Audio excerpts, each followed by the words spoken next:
Good evening, everyone, and welcome to the Centralist. We have some special guests with us tonight. John and Emily Goodwin's with us. Of course, Michael Langley's hanging out with us, and Jay McNichols will be joining us later in the show. We're going to be talking about we're going to be talking about a couple of things, actually. Writers of the Futures, book volume 38 is coming out in a couple of days, and we're going to talk about that. But more importantly, for me, it's more important. The first subject's more important to them, but the second subject's more important to me. We have 5 shows up for Podcast Awards.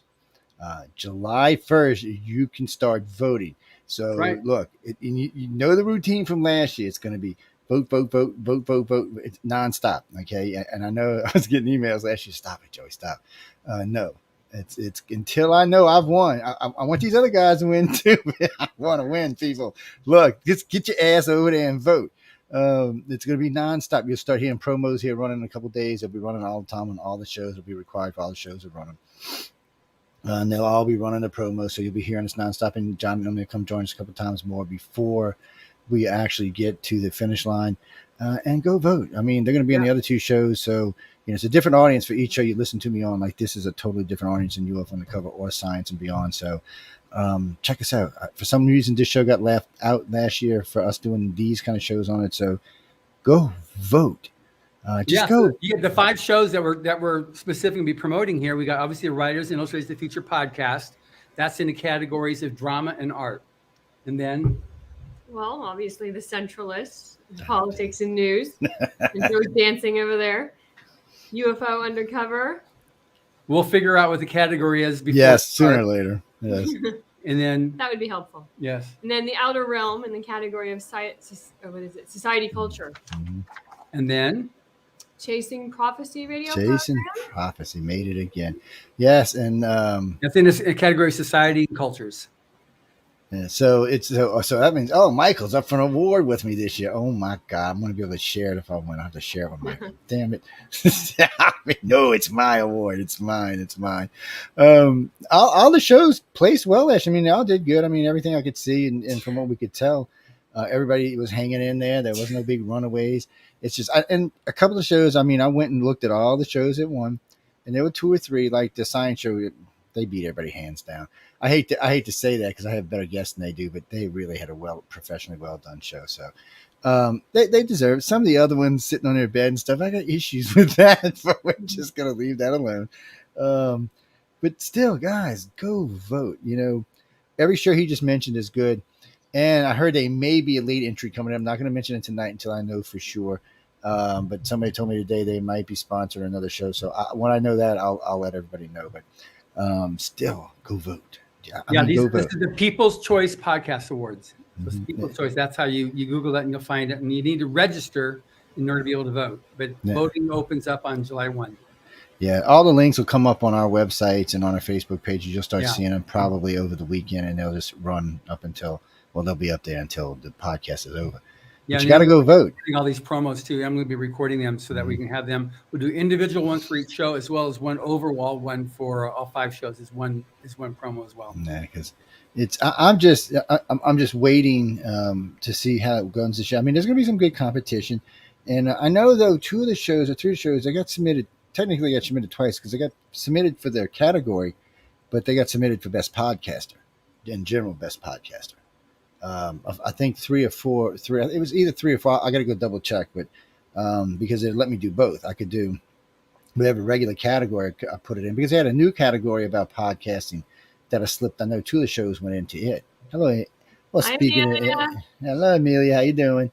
It's she's quiet, which scares me when she's quiet. Wait, where did that come from? I'm sorry, guys. I lost my messenger. I seen something pop up, and I'll look for it in a minute.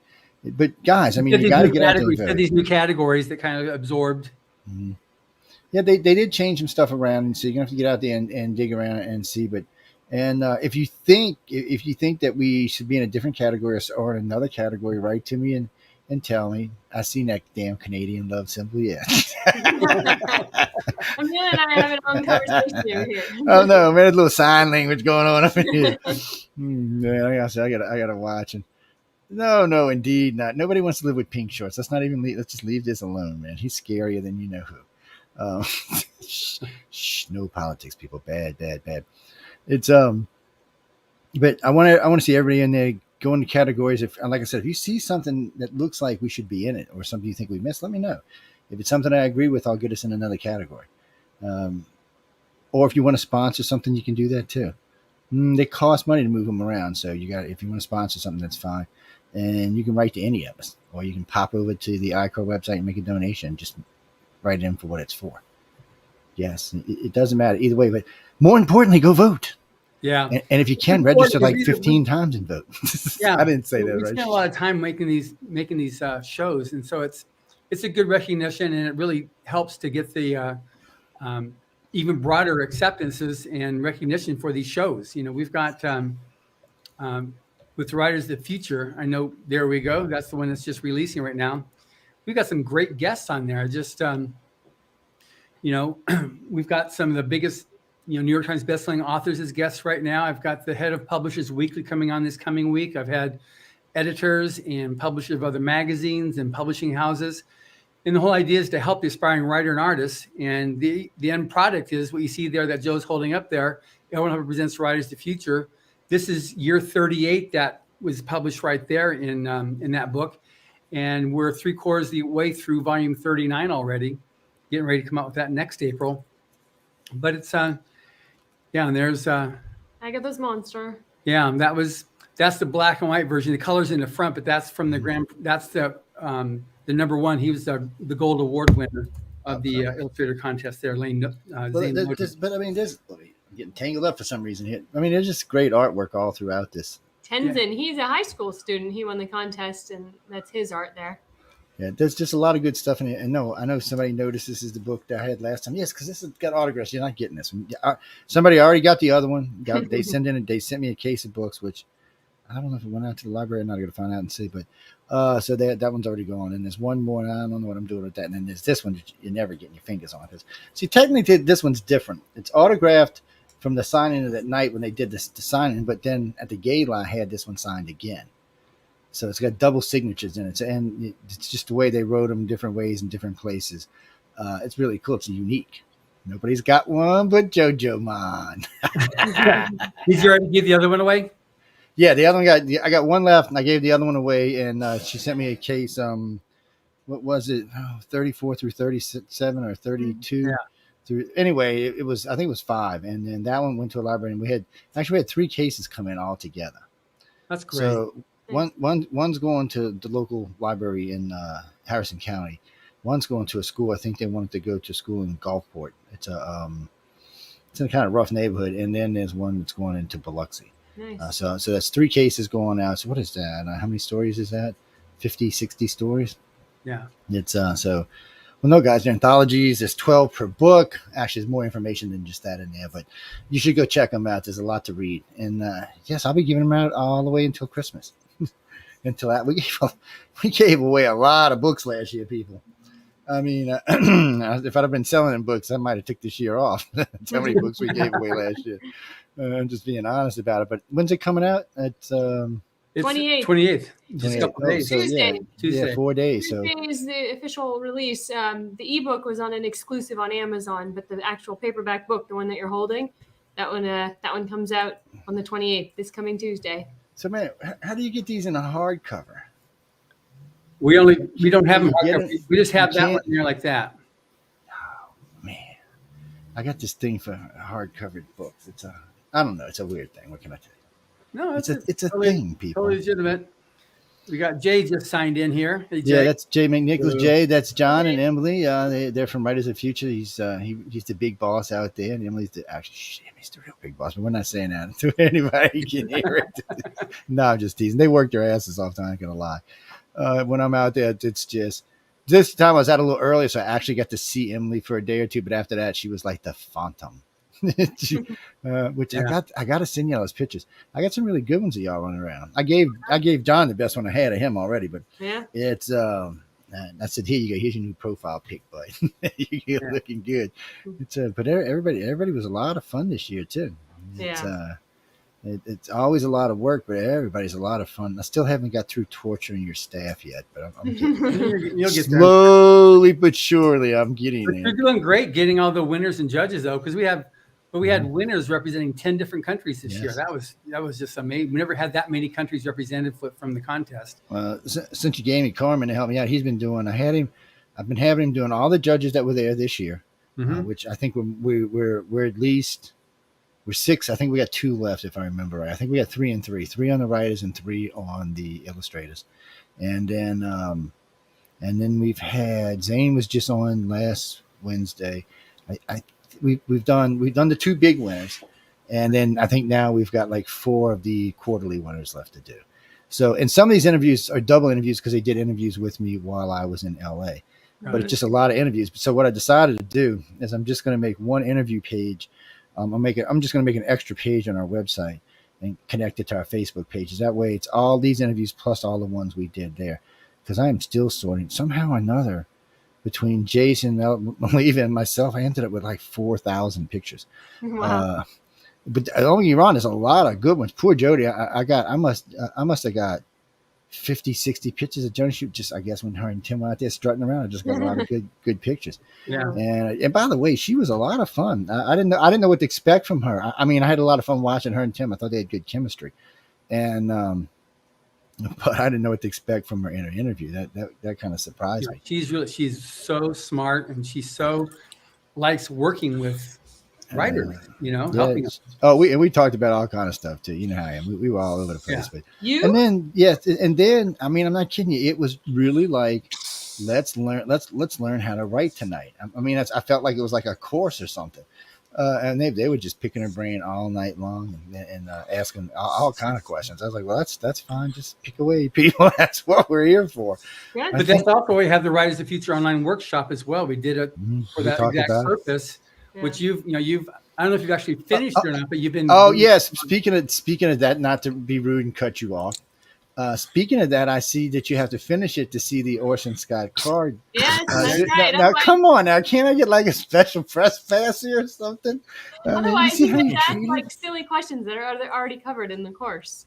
Well, I wouldn't ask him any questions. I wouldn't even know what to ask him. I'd be like, no, I'm not quite in that field yet to be asking him any questions. As maybe as a reporter, but not as a student. I'd be like, no, that's okay. But Jody answered a lot of questions. I mean, they, I think it was 20. God, she might have broke a record. It had to be way over 20 questions she took on the show. It was just kind of like nonstop. I was like, well, it happens some nights. You get a lot of questions. But it was cool, and we got to talk about a lot of different subject matter and what she likes to write in and how she likes to write and genre and all that. And so she was good. I had a lot of fun. I had a lot of fun with everything. Todd was fun. Yeah, he was a little insane, but he's fun. And speaking of that, I got his housemate or roommate coming on in a couple of weeks. And what's his first name? Why can't I ever remember that man's first name? Jeff? Yeah. I don't know why. It just poof, and I got a host named Jeff, and it still goes out of my head. But he'll be on in a couple of weeks, and I think we got 2 after that, and then we'll be pretty much caught up on all of that. So then it's torture the staff time. We'll see how that goes. I told Carmen, I said, he said, you're kidding, right? I'm like, no, I'm serious. He's like, oh no, man, you're gonna get me in trouble. I was like, come on, we can do it. I said, most of them will come talk. I said 1 or 2 might be a little resistant, but some of them will come talk. No, because everybody's actually really great. And I got to say, when I'm there, whether I'm asking them as press or just asking them as somebody that's there, they always answer the question. I haven't had anybody BS me yet, which is still kind of weird. It still feels, when I say that, it still feels, because man, it's weird. I just, it's weird. I'm always expecting to hear some BS coming out of somewhere. It's so we got 4 days, and then the big release is out. Everybody can go get the book. It's gonna be everywhere, right? Amazon, Barnes Nobles, Borders, the whole 9 yards. Well, get not out there and get Borders anymore because.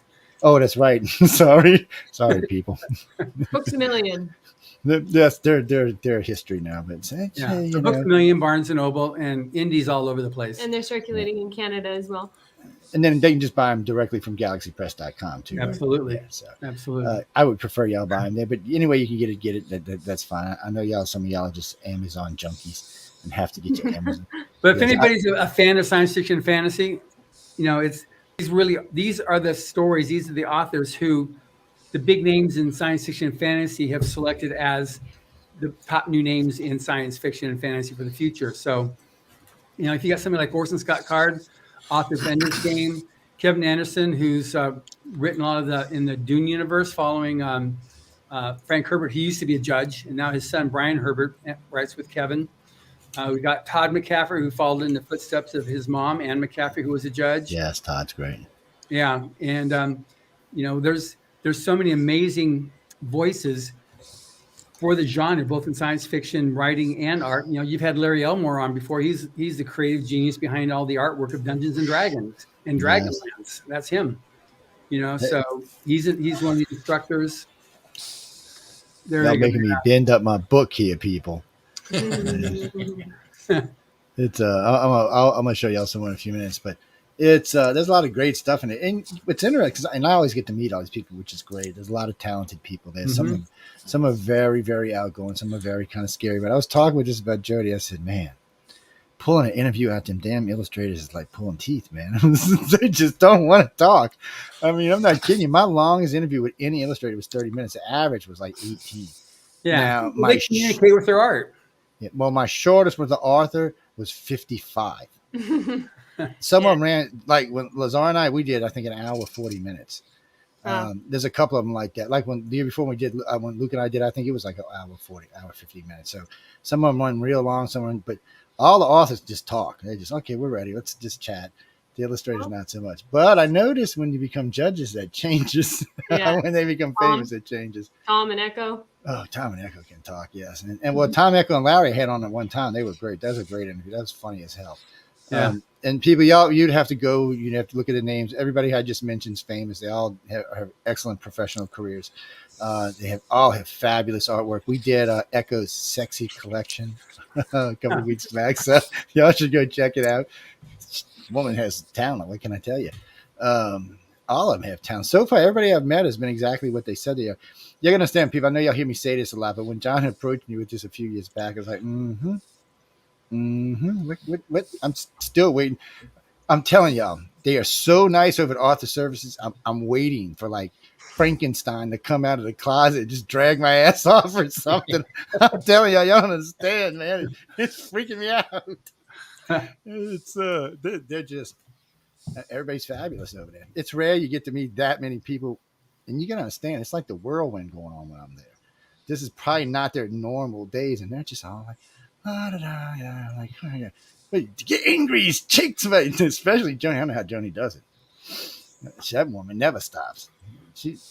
I asked the last one, was like you get like a coffee fix or something. I mean, what's going on around here?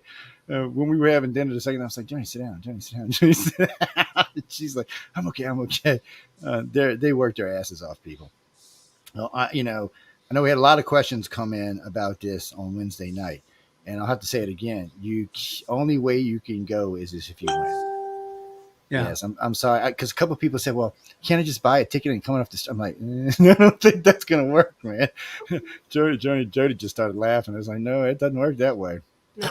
You need to go to writersofthefuture.com and you can enter either the writer or the illustrator contest there. And it's free to enter and it's all blind judge. So all those judges, all these famous artists or writers, whatever side contest you're submitting to, they don't even know who's submitting because they never see a name. So that helps to keep it all blind judge. So, and that's how it was originally set up by Warren Hubbard when he created the contest in 1983. And he's endowed it. He passed away in 1986, but he endowed it when he launched it in 1983. And he put in his will to continue funding it. So the hotel's all covered by the contest. Their flights, wherever they are in the world, is covered by the contest. The amazing Gala Award is funded by the contest. And how many Aussies we had last year? How many? Three people. They flew 3 Aussies in. I'm not kidding you, man. They flew in from Australia, and they just didn't leave them in LA. UK. We had some from Spain. We had I think some from Sweden. It was not a one-way ticket, dumbass. Oh man. Speaking of that, I got an Ozzy I need to get back in touch with. I want to see how his little vacation whirlwind went. Yeah, Chris. Yes. I know he was. He emailed me afterwards. He apparently went around. He was in Hawaii. Remember he was going to Hawaii. So he went around and looked at a volcano during the day and then snuck back over the fence at night. Sounds like Chris. Sounds like Chris, huh? Mhm. He's a bad influence, man. He had the same thing to say about you. Yes, well, I probably have a bad influence, but I call him Mr. Blue Eyes. But y'all have to meet him. He's a nice guy. He's a lot of fun. Yeah. He was last year's winner, right, or year before He was last. the volume 36 grand prize winner. And Great he's a blast. But and that's another thing you find out when you meet these people. Some of them are inverted. I mean, some of them are one in the state of itself. Like the little Spanish girl, when I first got talking to her, she's real quiet, real bouncy. But I started messing with her, started tricking her in a conversation, and she's like, yeah, she got into it after that. She's opened right up. I was like, oh, okay, the real lady's coming out now. Here we go. Yeah. I said, here we go. So everybody was interesting. I had a good time. And it's so many great interviews. I mean, right now, I think there's 50 available or 55 available or something. Yeah. Well, no, there's more than that because of the new set that I'm doing with Coleman. So it's probably more than that now. Right now, guys, you can find a mix between the United Public Radio website and the YouTube site. Has a lot of these on them are available on YouTube. Also, all the Right of the Futures are available on SoundCloud and on YouTube. So you can find them all there as well. There is tons and tons and tons of interviews. And by the way, when I was talking with Jody last week, she's the coordinating judge for Writers of the Future. Right. And she corrected me several times. Joe. No, just teasing. She told me. But she's a coordinating judge. So y'all need to be nice to this lady. Send her chocolate or something. Yes. Maybe buy her something for her cat. No, I'm just teasing people. Don't get me in trouble. It's she was a blast. I mean, she was a lot of fun to talk to. I didn't realize, though, the tie-in with Anne McCaffrey, and there was things I didn't know about her, which was, I had heard about her for a good chunk of my life. So it's kind of like, okay. Yeah. Live and learn. She was going to go, had a career. She was going to be a singer, a vocalist. And she had a little burn on her vocal cords. And she was told, don't even bother trying. You won't make it. So at that point, she said, okay, then I'll become a writer. Well, she was good. Having your careers. And she loved it. It was one time when we were at Dragon Con and as well at a World Con, we would do our live or whenever theater. We'd have our shows that we do, the Pulp Fiction shows, and Anne acted in both of them. She loved it because that was her original dream, was to be an actor on stage. So when she was able to perform on these shows, she just had a blast. She just loved it. That made me think, Jay, you should tell Jeff to submit his Bigfoot book, man. Oh yeah, it ain't made no money yet, so he can submit it. He's gonna kick my ass for saying He was just complaining about that on the last show, that he doesn't make all that much off of his. Well, you see, if he gets good and he wins at Writers of the Future, he can say, "Hey, look, people, my book was good enough to win at Writers of the Future." Well, you do get paid at Writers of the Future. There's a prize money, $500 to $1,000, plus you get paid pro rates, 8 cents per word, and the grand prize winner gets an additional check of $5,000. So the money's good. That's why Chris said he loved it. He got to go to Hawaii. Yeah, nothing wrong with that. No, that's how one of our winners from a few years ago, Pat Rothfuss, who's now a major international best-selling fantasy author, he'd been shopping his book around for a couple of years and couldn't anybody interested in it. So someone introduced him to Rise of the Future. He took a chapter and rewrote it as an independent short story, submitted that and won. And then one of our judges, Kevin Anderson, introduced him to his agent who helped him sell it. And the first book hits the New York Times. The second book debuted at #1 on the New York Times. And the third book's going to be coming out in a few months. But it's definitely a way to get introduced. And even now, if you just say you're an honorable mention in Rise of the Future, people are putting it in their press releases and agents will pay attention. Prince Harry said he wants to know if he has to have does he have to finish the course to come? yes, he does. Damn, friend. I mean, come on. That was low. I mean, dude, I'm sorry. What can I say? You shouldn't have married Megan. Well, I don't treat you right anymore. I'm sorry, Jed. I didn't mean to cut you off. Go ahead, man. No, it was just on the thing of entering the contest.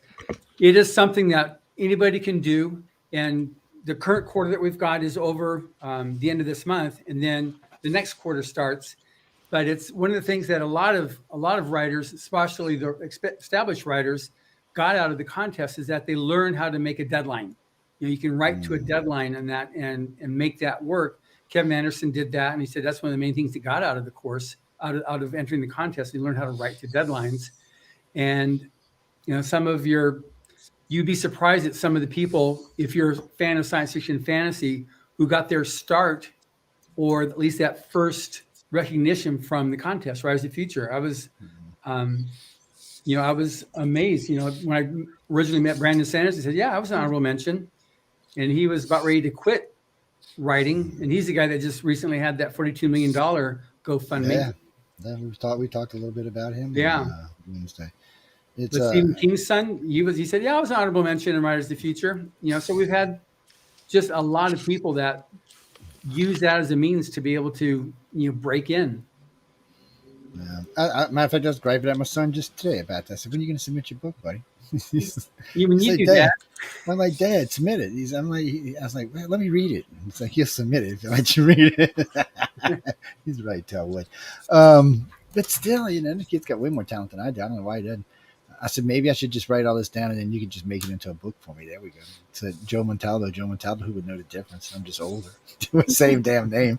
We don't really use senior, junior unless we have to. It's a strange thing. Marilyn, actually, I'm glad because I was going to ask John about that, but that's cool. What cons are y'all attending this year? So in July 20 through 25th, we'll be in Comic-Con San Diego. And then we'll be San Diego. It's a big one. I think it's the biggest one in the US at least. And then in late August, we'll be in DragonCon in Atlanta. And then in September, 2 weeks later, we will be in Salt Lake City for FanX. Well, I'm definitely going to be in Atlanta this year. If you've never gone, Joe, go to DragonCon. As you said, San Diego is the biggest one in the country. DragonCon is probably the biggest one on the East Coast. It's enormous. It's enormous. It's huge. Yeah. 2 hotels, convention center. It takes up almost the entire city. It does. Yeah, and they have this parade. It's just the streets. You the can't Star even Wars walk. Parade. Yeah, it's crazy. Yeah, I know he's had 5 hotels. So. I don't know if he still is. One of my friends when I was in school down there, he goes by the acronym Vader Painter. But he used to be a motorcycle body repairman. So gas cans. He painted gas cans, and so he took those techniques and put them onto his Darth Vader costume. So he painted the mask and all the plastic stuff with auto paint. And he's not too tall. I think he's 5'11", and David Prowse was 6'3", but he used to be the host Darth Vader for DragonCon. That's awesome. Years ago, yeah. Oh, that's great. Yeah. Now DragonCon is one of our favorite shows. The CEO of DragonCon, Pat Henry, is a very good friend, and he comes out to the Riders of the Future. He comes to Riders of the Future. He was our keynote speaker about 5 years ago at Riders of the Future. But we have they basically donate a table and a section in the art show where we can feature the winners, and then people can learn more about the contest and enter.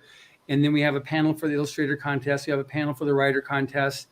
We get extra big space in the expo hall so that we invite past winners, and they give us free pro badges for them. So the past winners can come in, and we set up a space at our booth where they can do autographings of any books that they've published since winning. Yeah. Because they can't always afford to get a booth in places like DragonCon too. There's a waiting list of sometimes several years before you can get in.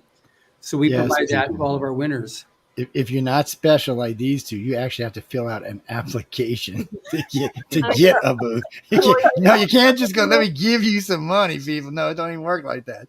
Yeah, but to just get in and walk up to these booths and get these autographs, all you need is money and a ticket. That's not hard. Yeah. 2 of the hotels are in.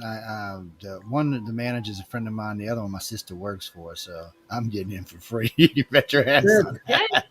Yeah, but like you were saying, Jay, all downtown Atlanta is transformed into DragonCon. All the hotels, the streets, everybody's transformed into their favorite character with all the cosplay that happens all up and down the street.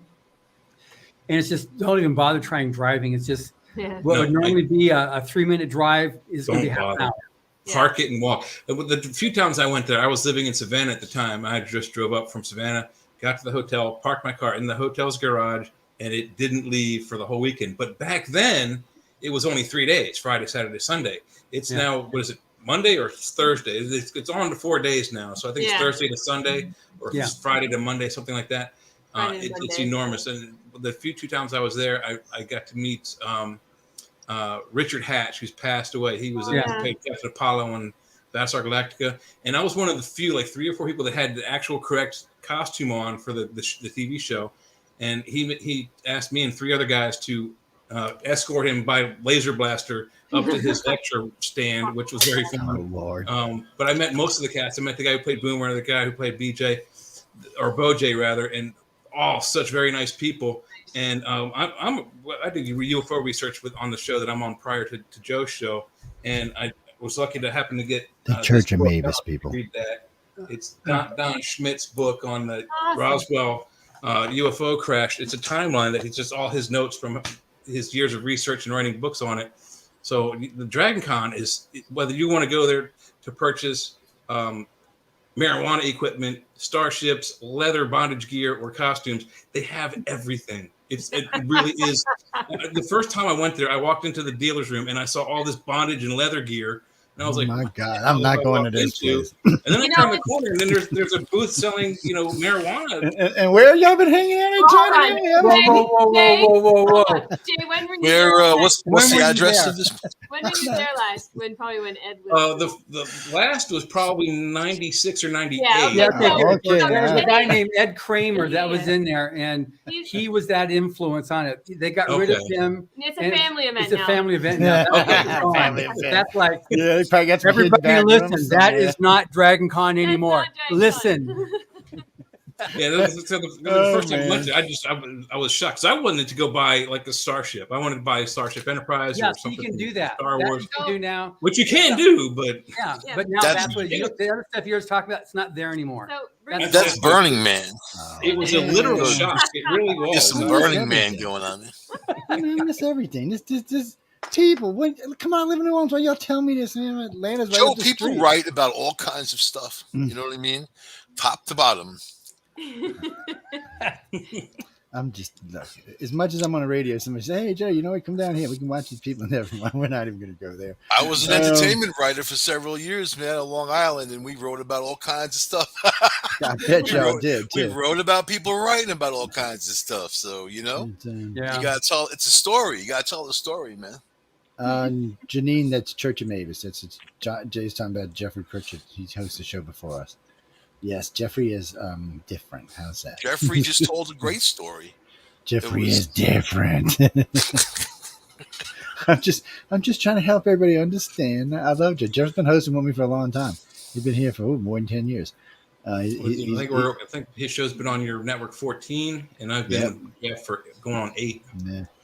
Yes, Jay and Wham help him out, and we're not even going to talk about Wham tonight. But just jogging.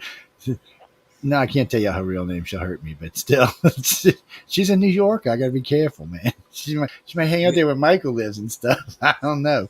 Oh, man, but she's an interesting character, too.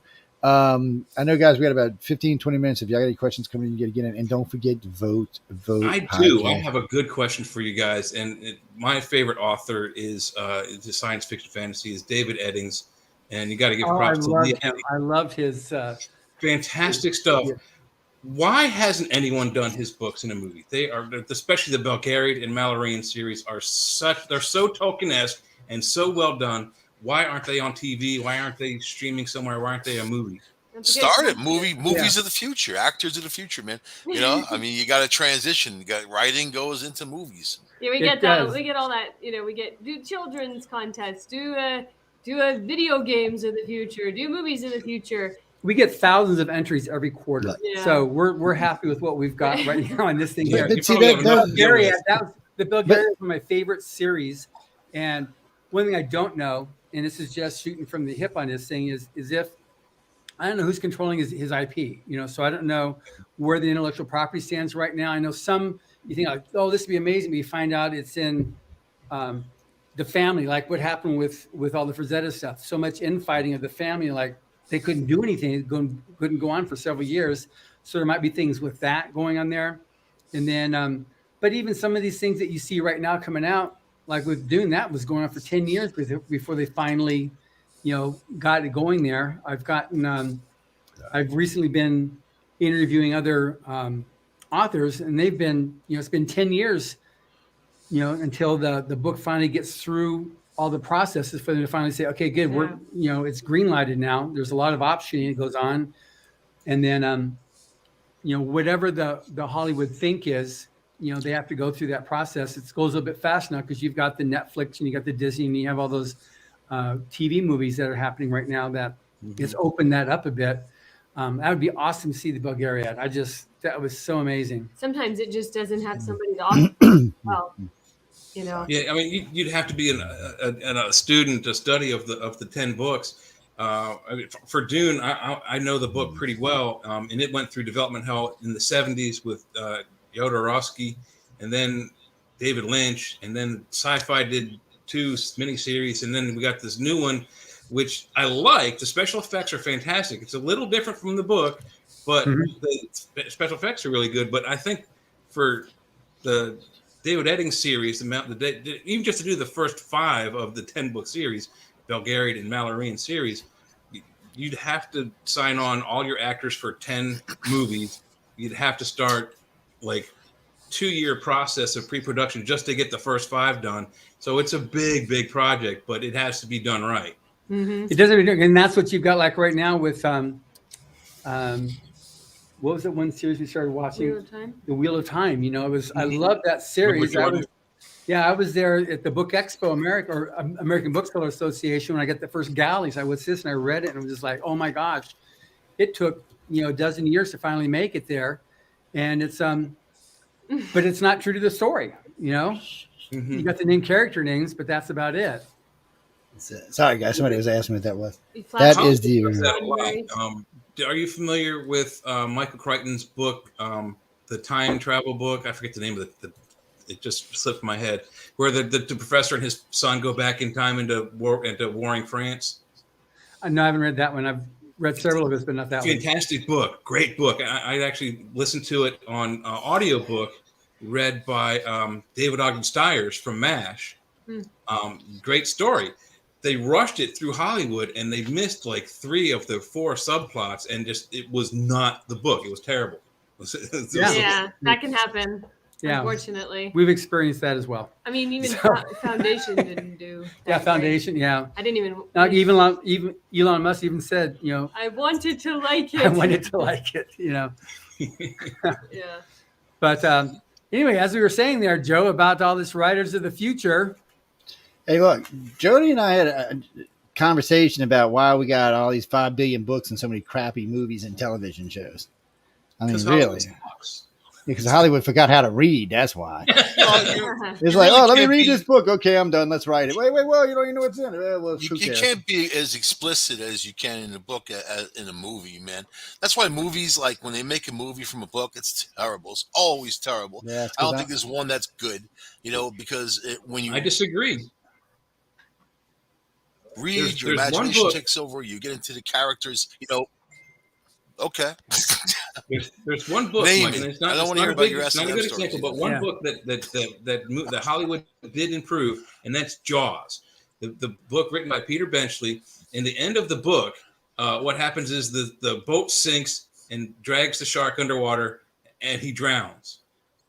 In the movie, Roy Scheider shoves a scuba tank into his face and then shoots him with a bullet and explodes his head. That's a Hollywood ending. That's a good movie.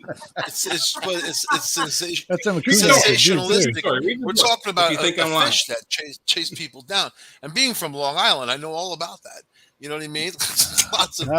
Right. So, but really, it's just. I'm from here in Hollywood. I saw that. I saw the big ocean where he was. The only good thing about Jaws. The only good thing about Jaws was really the friction between the 2 main characters. I mean, those guys hated each other. Yeah. They didn't get along, and it's a great story. The story behind the story is great. Yeah. Well, one thing that worked was like 4 Tenets of Unima, which is a short story that they were able to build on. So that's one reason why these short stories that you're getting with Rise of the Future, some are just amazing stories that you can build. I don't necessarily have an issue they take shortcuts with movies sometimes, because sometimes the books are 5 miles long. Yeah. A book has got a $500 million budget. In terms of the visual effects and everything like that. But when you actually get to it in Hollywood, it's obviously nowhere near that. And we definitely, you see that time and time again where they have to take shortcuts to get around something, or just totally cut it out because they can't deal with it budget wise. So they work out a plan B, which is not, unfortunately, the story. There you go. But I'm ready for some new stuff. I know that. I'm just ready for something new. Well, you've got it in this book that you're holding in your hand there, Joe. Yeah, read that, but I'm talking about I need something to see, man. I see stuff going in space, shit blowing up. Oh, man, I need something that puts me to sleep at night, you know? I mean, Lord. I can't. C-SPAN. Put on some C-SPAN. No, C-SPAN will just C-SPAN's hack me boring. off. So, yeah, but still it'll hack me off because that's stupid over there. It's some of the things I see on TV. I'm like, give me a remote. It's and I got a beautiful 70-inch television to watch TV on, and most of the time that's done my garbage on. And Netflix, I don't know what's happened to y'all, but you need to get your stuff together, people. Y'all are losing it over there. I know you paid all that money out to the Obamas and to the Royals, and you lost your butt off. But come on, because they were unique in the beginning. Now they're not. And they had to give up all their Star Trek product back to. That's true. They had to give up. They had to give up Marvel, Star Trek. They had to give up a lot, and then so Obi-Wan. Have y'all seen Obi-Wan before we go? Yes. That was No spoilers. I haven't seen the last one yet. It's still in my queue. It's a good show. Also, like with that's Amazon, Obi-Wan. Emily is Obi-Wan. Amazon, Mandalorian. Amazon gives you the option to like. Mandalorian was good. Yes, it's good. Yeah, Amazon gives you the option to like at least buy movies too. You know what I'm saying? Yeah. Some are free, some you have to buy. But yeah, Netflix. The Mandalorian's good. The Book of Boba Fett, not so much. It's I liked it. No, it's not that I didn't like it. I just felt it was. Plus, they only gave you 5 episodes, 6 episodes. Well, yeah. Plus, it was. And when did it come? It came right at the tail end of Mandalorian. So of course you had higher expectations. Same thing happened with The Hobbit and The Lord of the Rings. This is intentional with Disney. The Rings. You go and you see The Hobbit. It doesn't have the same feel because it's not as epic. You know, you got the Lord of the Rings. Because Lord of the Rings was badass and The Hobbit was boring. That's why. The Hobbit was like 12. Okay, it's a simple thing, man. One was badass, one was boring. You just got to get past this. This is how it works. But The Hobbit was boring. When I read them in the military, it was different. I read The Hobbit first. He did a really good job. I like all 3 of them. Well, I like all of them. Welcome everybody to Book and Movie Review Night. As long as we're not talking about that other UK woman, we're okay.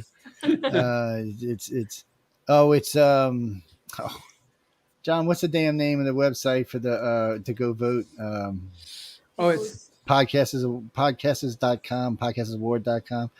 It'll be up, people. I'll put it up in the morning because I'm off, so I can't think of it right offhand. I think it's podcasters.com, but podcastersawards.com if I remember right. I'm pulling up right now. It is People's Choice. It's just podcastawards.com. Yeah, podcastawards.com. There you go. Get over there and vote. Starting, we got 6 days left in the month. Go vote. We'll have the teaser. We'll have the little videos that Emily's going to record. That will get up and use that to promote all the different shows. Currently, there's 5 shows on the network up for awards. It may end up being 6, but there's 5 right now up for awards. So go vote. This one's up for an award, so go vote for it. Look, if y'all win, I'll make Michael get naked. What? What?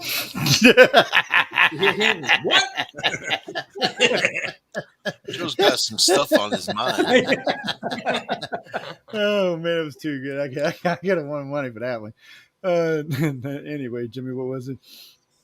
It's writersofthefutures.com. It's that's if you want to go take the course or look around. They got all kind of wonderful stuff over there. Yeah, and if you have a short story, this quarter is closing June 30th. So get it before midnight, June 30th. Send a short story in. It's free to enter. Yeah, up to 17,000 words. It's totally free. Just go to writersofthefuture.com and send your story in. And then you can take a free online workshop. We've got the podcast there. We've got a forum you can join. It's also award-winning forum. We've got blogs from a lot of major authors giving their little tips. And a lot of what we do is we get people to give their own journey of how they made it as a professional author. You know, obviously nobody started off that way. They started all types of different paths that they went on. And it's just a matter of wherever you're at, if you really want to become a writer or an artist, we provide little tips for you on how to be able to do that and how the people have done it successfully. And we try to have we've got like 170 episodes now up there, and each one of them are major names in science fiction and fantasy, writing, illustration, or in publishing, and somebody's going to align with what your own personal story is. That you can find something that applies to you. Like, okay, that's like me. I can do that. Go over to galaxypress.com, buy one of the anthologies. There's 38 of them to choose from. Well, 37 right now, but soon there'll be 38. Go over one and read through it. Get you some ideas. Get you a feel of how people are writing through it. Because actually the stories a lot of times are completely different. They put them in the book in a nice order, but still a lot of them are just not, they're just opposites of other stories. Yeah, there's no theme to the book. It's like no theme. They're the 12 winning stories. They can be fantasy, science fiction, hard sci-fi, urban fantasy, alternate history. It's light horror. Yeah, light horror is just. I'm not sure which one was favorite. It might be the one where the girl was keeping the monster in her bedroom. For some reason, I'm not sure why I took to that one, but I read them all. So there's a lot of good stuff in there, guys. It's entertaining, Well, you should interview Azure Arthur, the author of that story. She is such a hoot. Well, I got her when we were in. Well, that sounded wrong, but I interviewed her when we were in Los Angeles. But I'm gonna get her back on. And then I was trying to. She'll be at Dragon Con if you're going to come there. You can see. Yeah, I'm definitely coming down this year. I want to come up and see y'all, see how y'all doing, say hi. Yeah. My sister will be glad that I come up and said hi too, since I stomp her all the time. Bring a drum. I always tell. They have a drum circle on Friday night. Bring a drum. I'll get to see my new niece as well because my granddaughter, my niece just had a baby, so I'll get to go see my grandniece, I guess. Whatever you want to call her. And but anyway, I'll get to see her as well and see my sister and see how they're doing, and John, her husband, and stuff. See what's up with everybody up there. They love it up there in Atlanta. I'm like, oh, Atlanta. But I go visit. Now my wife's talking about coming with me when I go out to Fantasy Con and you talk because she wants to do some desert hanging out. She's been. We a couple of years back. I took her out. We were going to speak. It was in Laughlin, Nevada. And we took the Interstate 20 and took some detours up into the high desert, which was just stunning. So I told her I wanted to go to FanX this year in Utah because I was talking with I can't think of his name, but he made it sound pretty appealing. So I said, I might go up, and I said, if you want to come, just you can hop in and ride up. You like going through the desert. We won't have to fly. We can take the car or rent one. We'll probably rent an SUV and take it up through the mountains and stuff. It's a great ride. I mean, I drove up to Utah. Last time I went to Utah, I drive. That's the beginning of every Death Valley I found them dead in a car story right there. The people from out of town. I heard there's a town called Furnace. Let's go there. Woohoo! I know. Is it really 130 out? No, it must be broken, that thing. Yeah, to get to Furnace, you got to drive to perfection, though.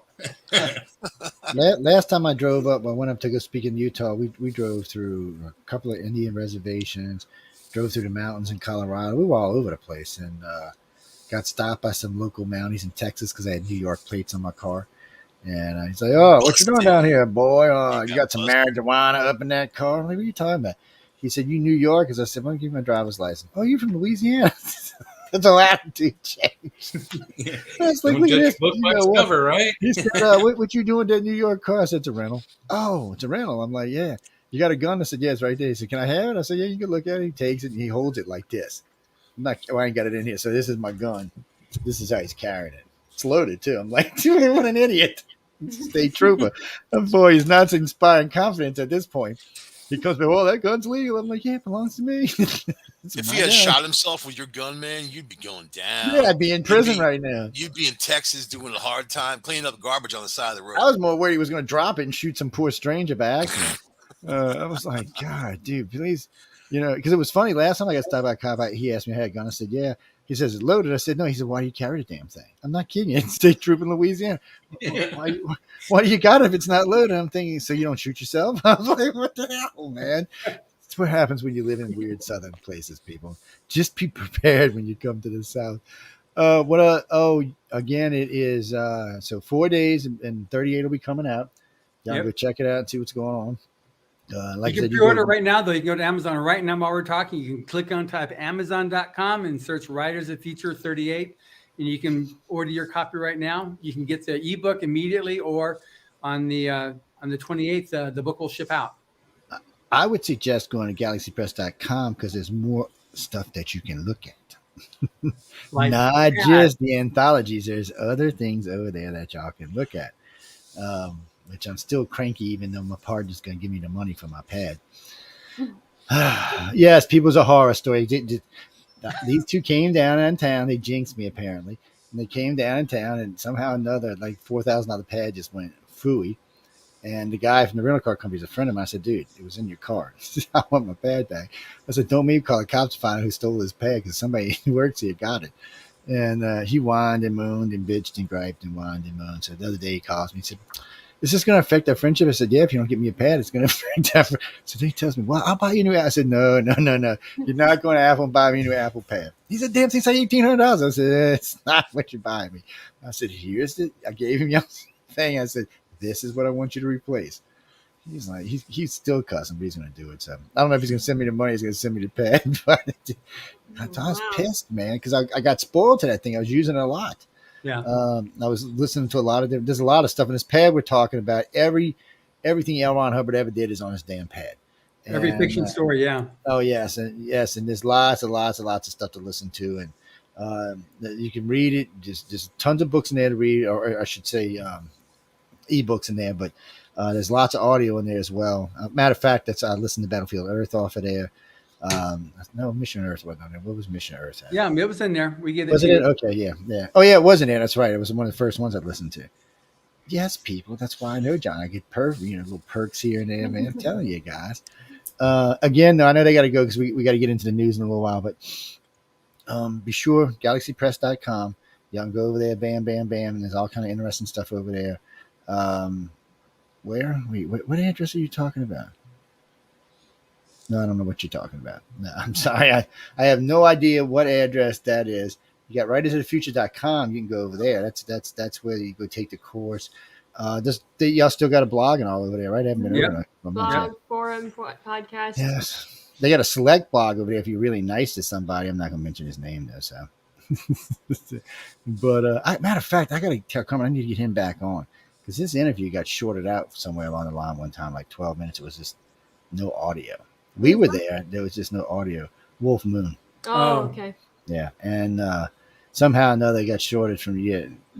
If y'all don't know who he is, I can tell you, go find out. I don't know. I ain't got enough time to explain to you who he is, guys. But remember, it's coming out on 28th, so you can go over and get volume 38. Just go over, check it out. You can get it anywhere online. You can pre-book it right now if you just want to pre-order. Go ahead. Just go out. There's great stuff in there. There's a lot of good stories. I think the story I was talking about is like the second or third story into the book. So yeah, I guess it's Monster. But realize these are the winners. These are the stories that your favorite authors selected. So it's that we don't select it. We're the administrators. We don't select anything. It's the judges. It's these major New York Times bestselling authors. They're the ones that are selecting the stories, and they're the ones that pick the winning stories. Carrie, you're right. John's just there to look pretty. That's all. You're serious, aren't you? Well, he does. He looks good in tux. I've seen him a couple of years now. He looks good in tux. She's serious, though. She said you're there to look pretty. I was like, I'm not excited.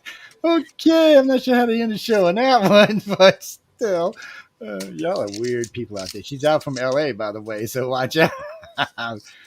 John may have a secret admirer. Oh, that's never a good thing. Y'all, Emily's not nice. Y'all better watch that. She will whoop you in the head for getting around her buddy there.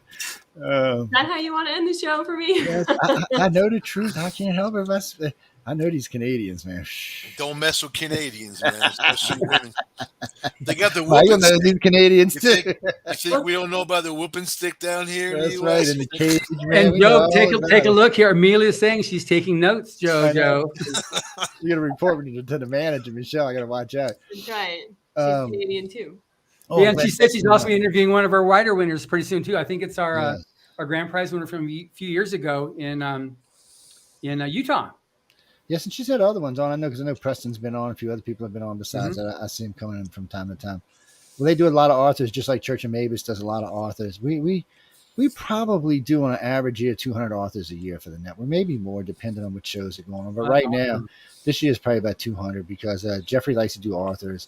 Outer Realm does authors, and they're doing 2 shows a week now. So So they're picking up over there. I catch a few here and there, and well, this year I'm doing quite a few, but usually I'll do 10 or 12 a year, depending on what I'm up to. And then other hosts on the network do authors. Chasing Prophecy has authors on a lot too as well. And then it's a mixed mash after that. Who's going where? The Horsefly Chronicles. Is that what you're talking about? They do authors, but they just do like scary stuff. Yeah, if it's scary, that's what they want to talk about. Satanist type drag of you stuff. under the bed. Yes, if it's going to drag you under the bed by your feet, Devil, like Satan. Pull you by Satan your is good. pigtails Satan is and good. shit. Anyway, but we got to go, guys. We got to let these two go because we're not going anywhere. We're getting black ready to magic, get into the Santeria. What do they call that? Santeria. Anyway, we're getting ready to go. They're getting ready to go. We're getting ready to get into the news. So y'all just hang out for a few minutes as we transfer through. We'll be right here. We're not leaving anywhere. John, Emily, thanks for coming on. I always love Thank you very much for having us. And I'll get with nice meeting with Jay and Michael. Hey, I'm bringing these two back on UFO on the Cover because he's never been on the biggest show on the network. So I'm not sure how that ever worked out. Jody put a whoop on everybody last week with 2.8 million. I was like, damn, go girl, go. That's awesome. Yes. That's damn good for a writer, man. I was impressed. Usually it's got to be like some contactee that's getting pulled through walls by aliens or something to get those kind of numbers. But y'all guys, thanks. Y'all gonna get out of here, and I'll talk to y'all soon. I'll get in touch with y'all real soon. Again, Emily, John, thanks. Okay, thank you. See y'all guys soon. Okay, bye-bye. Listen up, see y'all in Atlanta, so be good. Adios. Adios. Dun, dun, dun. Well, that was John Emily Goodwin from GalaxyPress.com. Be sure to check them out. They work with Writers of the Future and getting people out there. If you win, they're great people. I always give John and Emily a hard time, but they are really good people. They work hard for these things, and they really make a difference in people's lives. I feel like our parents just left. That's wrong on so many levels, man. Oh my God, that's wrong on so many levels. If y'all listen to Emily, he said that. I didn't.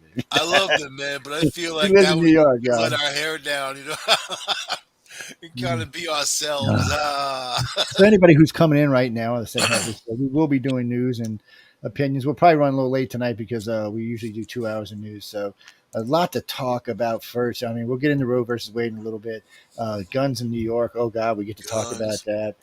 Ukraine shooting America long-range missiles into Russia. Russia calling for our embassy in Kiev to be bombed. So I don't know. Is this the start of and the Russian intrusion that is happening in other countries around there, especially Lithuania, Estonia. They're threatening. Estonia. They're very upset about it. What's going on? We're, all of that's coming up, guys. Lots of other stories besides that. Of course, we've got the Jan 6 hearings. Ooh, I'm not even sure what to think about that anymore. Well, that's turned into some kind of farce. A friend of mine said, Joe, it's bad. It's bad. You said, I said, dude, you do know you spent 3.5 years telling me how Trump was working for Russia and how bad it was and how he was going to prison. I said, this is just more of the same crap. I said, and if it's not bipartisan, I said, I'm not even sure how they're putting people in jail because there's no jury of their peers. This is just haters. This is all Democrats putting people in jail that are not Democrats. I said, I'm not even sure that's legal, though, and I'm pretty sure when it gets in front of the Supreme Court, it's going to be dismissed out. No one's going to be thinking about it with Roe versus Wade. Let me tell you, man. They're all the people who are yelling and screaming. They have a new thing to yell and scream about. I don't even know what they're yelling and screaming about, technically speaking, because it's not like banning abortion in the country, But these people are self-inflicted victims. You know what I mean? Well, I think they got bigger problems. For me, I always thought this is. I know the thing in New York and Roe are big things, and I heard of Biden today. Get out and vote. There's a reason to vote. Yeah, vote. Okay, well, look, Biden, it doesn't matter because come November, gas is going to be $8 a gallon. Hamburger going to be $10 a pound. Nobody's going to give a good you know what. And I said this a million times. Everybody always tells me 75% of people are in for abortion. That's a lie. Let me explain something to you, ladies and gentlemen. If at any point more people were for abortion than against, they would have did a national vote. And this would already be a law that no one could screw with. But they won't put it up for a national vote because it won't win. It's that I hear it all the time. Seeing it 85%, 65%. No, that's all fake bullshit news. You're not going to find, and they always use these little 100 people polls that they took in like Boston Mall somewhere, or they CNN uses a poll. I mean, I don't even know who listens to CNN. You know what? I'm going to give you some sci-fi. You know what this reminds me of? Sure, sci-fi, with Star Trek, right? The Wrath of Khan, and then Trump is Khan, right? And then here he is. He's not even in there, and he launched these missiles. He set off this thing, and then Biden's like Trump, because the Supreme Court, you know what? These things were a long time coming. The gun law, long time coming. You can't restrict, what's the reason you really need to carry and that type of thing. And that's not the Second Amendment. So, but that, and then Roe versus Wade, another thing that was a long time coming. They're not doing anything terrible. They're doing what they should be doing, in my view, anyway. No, I agree with you because wait, where did I go? Hold on a second. Anyway, you're the outer realm right now. You like a crow eating a skull. Anyway, yes, the outer realm. Y'all, a vulture. There's a vulture. Them people. Them two. It's a crow. A crow or a vulture? It must be a crow. Raven. Raven is what it is. Yeah, it's a raven. But no, I agree because look, in the end, this is always supposed to be about the states. Gun laws are supposed to go by the states for the most part, except if they infringe on the Second Amendment. On your rights. And when you talk about abortion, all that, that's supposed to be for the states to handle. States don't want abortion, that's fine. But I haven't heard any states that's going to ban it totally. Most of what I've heard so far is incest and rape, and if it puts the mother at jeopardy.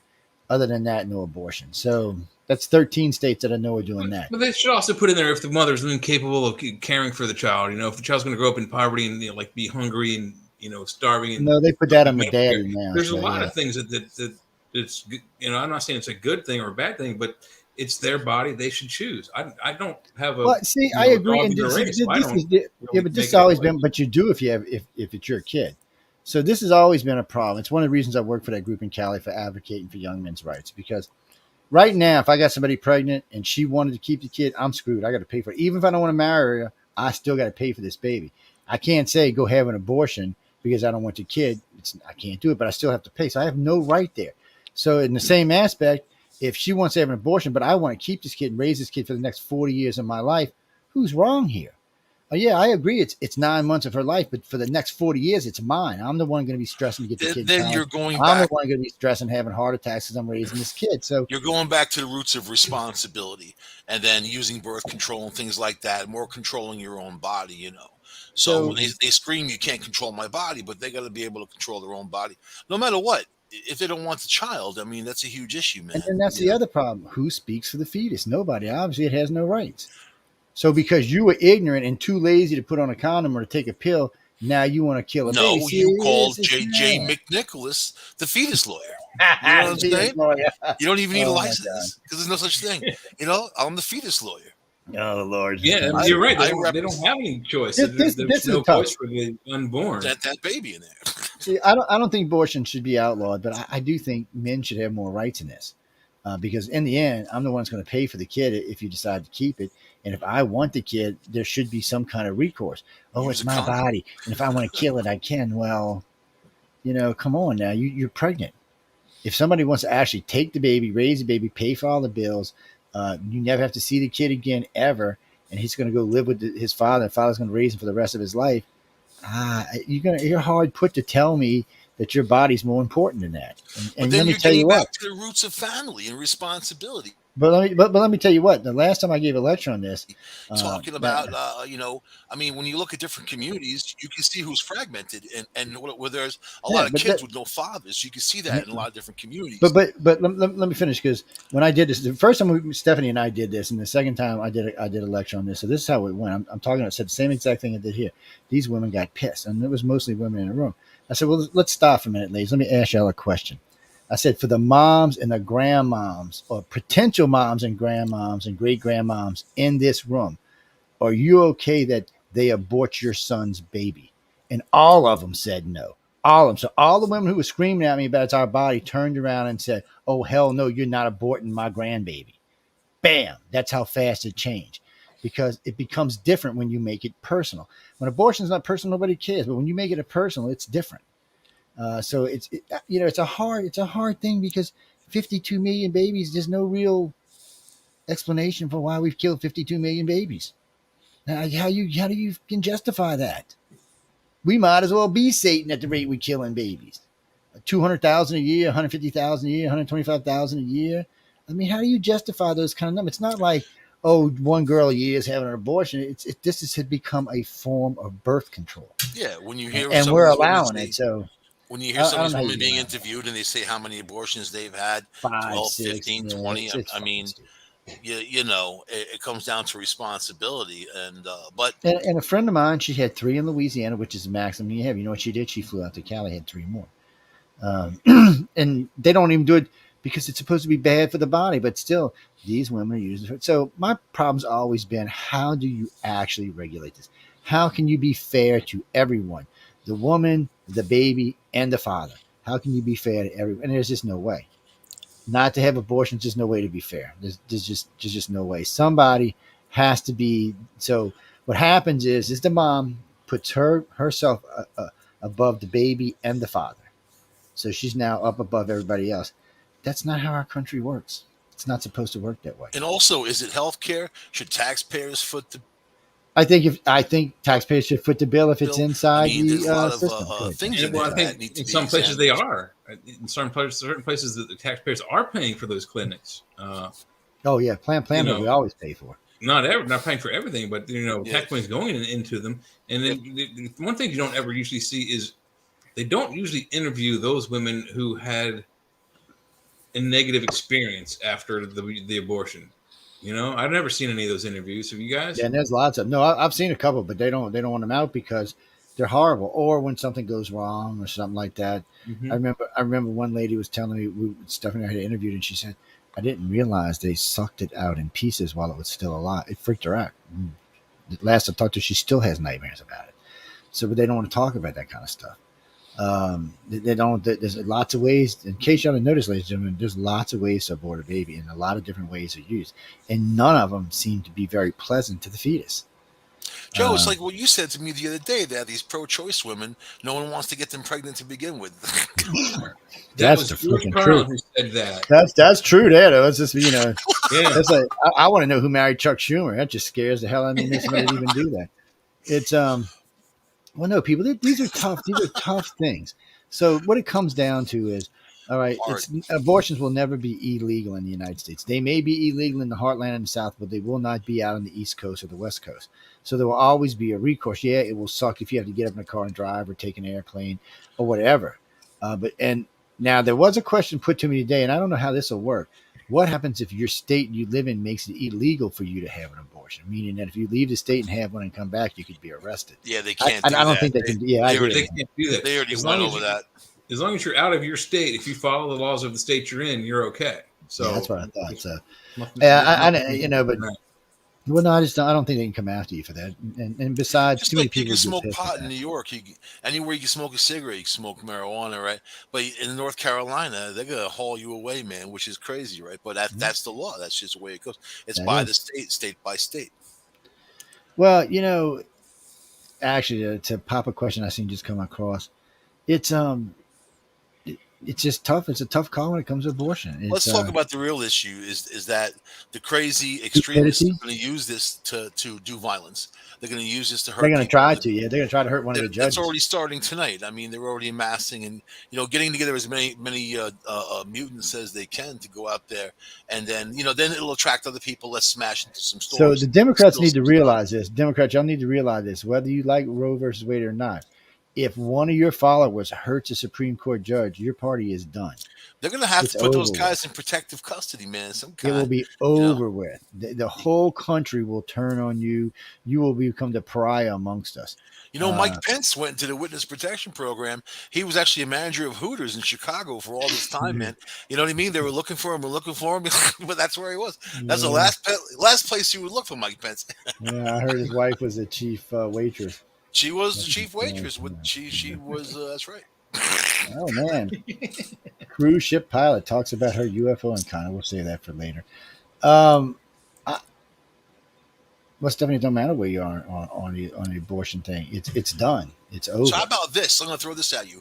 Should Ruth Ginsburg have retired under Obama and he could have appointed a Democrat who was younger? Because Trump appointed young people who are going to be there like the Pope. They're going to be there forever, man. Yeah. But these other ones who like to hang in there, should they have done what's good for their party, what's good for people, supposedly, or just Ruth really should have stepped down under Obama and she had cancer and she was messed up. She was sick. But everybody loved her. The party didn't want her to go. They thought she was great. She was a great lawmaker. And I don't like Raymond either. She reminded me of the sex doctor lady. What was her name? Ruth Ginsburg. Ruth Ginsburg. Yeah, what was it? That was not her name. What was her name? Dr. Ruth. Yeah, Dr. Ruth. That's who she reminds me of. Yeah, Dr. Ruth. Ruth Ginsburg reminds you of Dr. Ruth. About the same height, same ugliness. I want to know what kind of marijuana you got, man. I'm telling you about it. With the same height, the same ugliness, man. I mean, they were both scary looking. You got women. some of that New Orleans Maui Wowie Powie type of thing going on, man. I heard you were hanging out with Linda Tripp, so don't give me no static, buddy. I don't trip on Tripp, man. You know what? I don't mess with stained dresses either, man. That's beyond me. For you youngsters that have no idea what we're talking about, we're talking about Monica Lewinsky, Clinton, and Linda Tripp, who's the one who ratted them out. The most hated woman in the country still to this day. Well, Linda Tripp really made the connection with all the. Why should they hate Monica Lewinsky? I mean, so what? She gave Bill a Hummer. So what? She gave him a cigar for his birthday. What's the big deal, people? Bill was experiencing a little bit of R&R, man. I don't think it was R&R, but there were 2 letters involved. That's for sure. Can you blame him? With Hillary? I don't know, man. You know what? That was kind of scary. Lied. He shouldn't have lied. He should have been like, "Yeah, I had technically sex with he didn't lie." And I'll do it again. I'm going to expect him to lie, though. I mean, yeah, but technically he didn't lie. You said he didn't inhale. Bull. Well, that was a lie. But because he inhaled somewhere along the line where he was in that room full of marijuana, so he inhaled. I don't know why he bothered saying that. And he knew he was lying when he was lying, so he made a stupid face. But when he said that about Monica, he wasn't actually lying. The law doesn't consider a BJ as sex. Tell that to your wife. Go get one and tell it doesn't matter, but the court doesn't consider it. I don't care about that. So that's why he didn't get impeached. The Supreme Court's going to have to rule. Because if it would have been against the law, he would have got impeached. But as far as the law is concerned, federal court, it's considered. People, I like Clinton. He's a good president. It's considered sodomy, not sex. So that's why he got away. He's a horn dog. Get over it. He's not the first horny president we've had. We're supposed to go without sex, man. He's with Hillary. Come on, man. You know what I mean? Hillary was hot when she was young. It was a political relationship. Oh, here's Mike's favorite person. Barack Obama says Supreme Court Roe versus Wade decision is an attack on the essential freedoms of millions of Americans. How? I mean, they have to justify these crazy statements, and you just can't. It's not like the whole country made it illegal and slammed the door, and you can't get one. I mean, if you want one, you can get one. You know what I'm saying? Yeah, but look at it this way. Barack Obama had his license to practice law taken away. So what the hell would he know about the law? This is going to be poison for the Republicans now. Come not really. November. It's not going to hurt them at all in November. You don't think so? No. I think so. No, gas is going to be $8 a gallon. I'm telling you now. Nobody's even caring right now. Gas is already $8 a gallon someplace. No, down here it's $4.89 here in Pennsylvania, and it's going to be $6 by the end of the year, probably. Yeah, it's $4.29 down here. $5.35 a gallon. I get the mid-grade. All people are going to care is inflation is going to be around 9%. We're not going to be making, unless the Fed puts us into a recession, and any way it goes, they can't get through November and hang on to their seats. Food is up, everything is up, and it'll be even higher. And don't forget. So everything's going to be higher, and we're going to be close to Christmas. So we're still going to be having shortages. Yeah. Everything's going to be up through the roof. So do you think Putin's going to deliver something for July 4th, man? A lot of people are talking about that. Not really. I just started talking about it. But Putin can't a lot of even people will be talking about it. I heard he has to have assistants to go to the bathroom now. So who doesn't? It's wait, we got something from Liz Cheney. Oh, this is Michael's girlfriend. In case y'all don't know this, he's in love with this Wyoming chick. I have always been strongly pro-life. Today's ruling by the Supreme Court returns power to the states and the people. Liz, you're done. It's too late to jump on any bandwagon. You're Jan 16 doomed. You heard she's trailing like by 40 points in her state, right? She's going to lose her Senate seat to some Trumpy. The guy's taking it's going to be a Trumpy. So out you go. And Trump's faring pretty good. He's doing about 70% of his nominees are winning. So he's I don't know. Right now, as it stands today, your next president will be Donald Trump. Well, do you see the thing about Biden's cue cards, the cards that they gave him? And And it's like, imagine someone handed Trump a cue card, like at a meeting. I mean, the first line is, you enter the Roosevelt room and say hello to participants. It says, you take your seat. I mean, like, if he's to the point where he needs this type of thing, I'd be pissed. My staff told me, get your ass away from me. I know where I'm going to sit down and eat, and leave me alone. I don't even want that person sitting there. I want somebody else sitting there. And you're right. I mean, if you're that far gone, you need to step down. But then who does that leave us? Jay's girlfriend, Kamala Harris. Cackling Camilla, I call it. Yeah, that's a good one. Wait. Here's one for y'all. And this for you young people, close your ears. This is disgusting. So the girl who's writing a book, one of the people who says how nasty and bad Camilla is, says her crotch stinks. She said anytime she goes in her office, it smells like raunchy crotch. I was like, get the hell out of here. This was the lady who was her number one for a year, who's now writing a book about how much of a C woman that Kamala Harris is. And then they've been breaking it out. Yeah, they were breaking it out. I wouldn't, you know what? That's just sinking to new lows that people don't need to go. And so they've already gone there, my friend. They ain't nowhere to worry about that. They've gone there and gone on past there. The Democrat Party is sunk so low now, I'm not even sure if they can even attempt to pull. You can make that case for other people. Yeah. Well, I think that they have so many problems. Is that there's no other parties. If there were, people would be jumping ship and leaving. But the Democrats have a lot of systemic problems that they're going to have to handle. Now they've lost. They've lost, I think 17% of their party, so they're in trouble. They have no leadership. These old skeletons have been in charge, like Nancy Pelosi and whatever. These people are aged. They're leaving. They're leaving because they have to leave. So right now, as it stands right now, and they already showed the Vegas line since the Wade versus Roe come out, they still got the Republicans winning in a massive landslide, taking anywhere from 40 to 70 House seats and up to as much as 10 Senate seats. That's a landslide. That's a 3/4. That means they can impeach anybody who went and throw them out of office. That gives them the vote to do it. And then how this is going to all play out, we'll have to wait and see. I don't think they're going to do quite that well. I just want them to fix things and like just get back to what it was in early 2020 when 93% of people polled. They can't do that until they take the presidency. They're happy about their lives. Energy costs low. We're doing all right, man. You're getting to work. You're doing your thing. You're buying your food and everything that carries that food to you. We're doing all right. Those prices skyrocket like they did under Obama. There was no war under Obama, was there? If there was no huge thing, it was his policies that made those prices spike. Yeah. Oh, so the same thing is happening now. I mean, right now you're paying for gas. It costs more than a gallon of gasoline. It's and if on average, let's just say someone lives a round trip 30 miles from their gas station, their car does 30 miles to a gallon, and you have to spend $5 to go 30 miles to spend $5 more to get a gallon of milk for your kids. It's ridiculous. And then this idiot this idiot Biden thinks that's successful. What? I don't understand so here's the Business Insider and two other magazines are talking with the head of the DNC. It says Josh, the head of DNC, predicts the overturning of Roe versus Wade will cause a major sorting out across the country, allowing the GOP to extend their strength in the Electoral College. That's how when they tell you the numbers that are 65% are pro, are lies. It's more like 70% against. So this is actually going to help the party. It's not going to hurt them. And more people are going to come out. A lot of these people who were pro-life wouldn't come out and vote. Now they're going to come out and vote.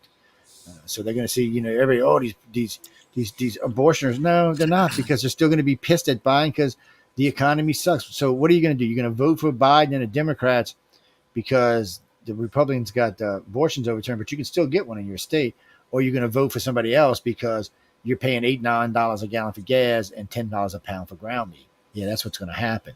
And unfortunately, the Democrats can't recover from that. And Biden can turn this country around in a year if he just go back to putting all the oil leases back in place. We'll be oil independent in a year.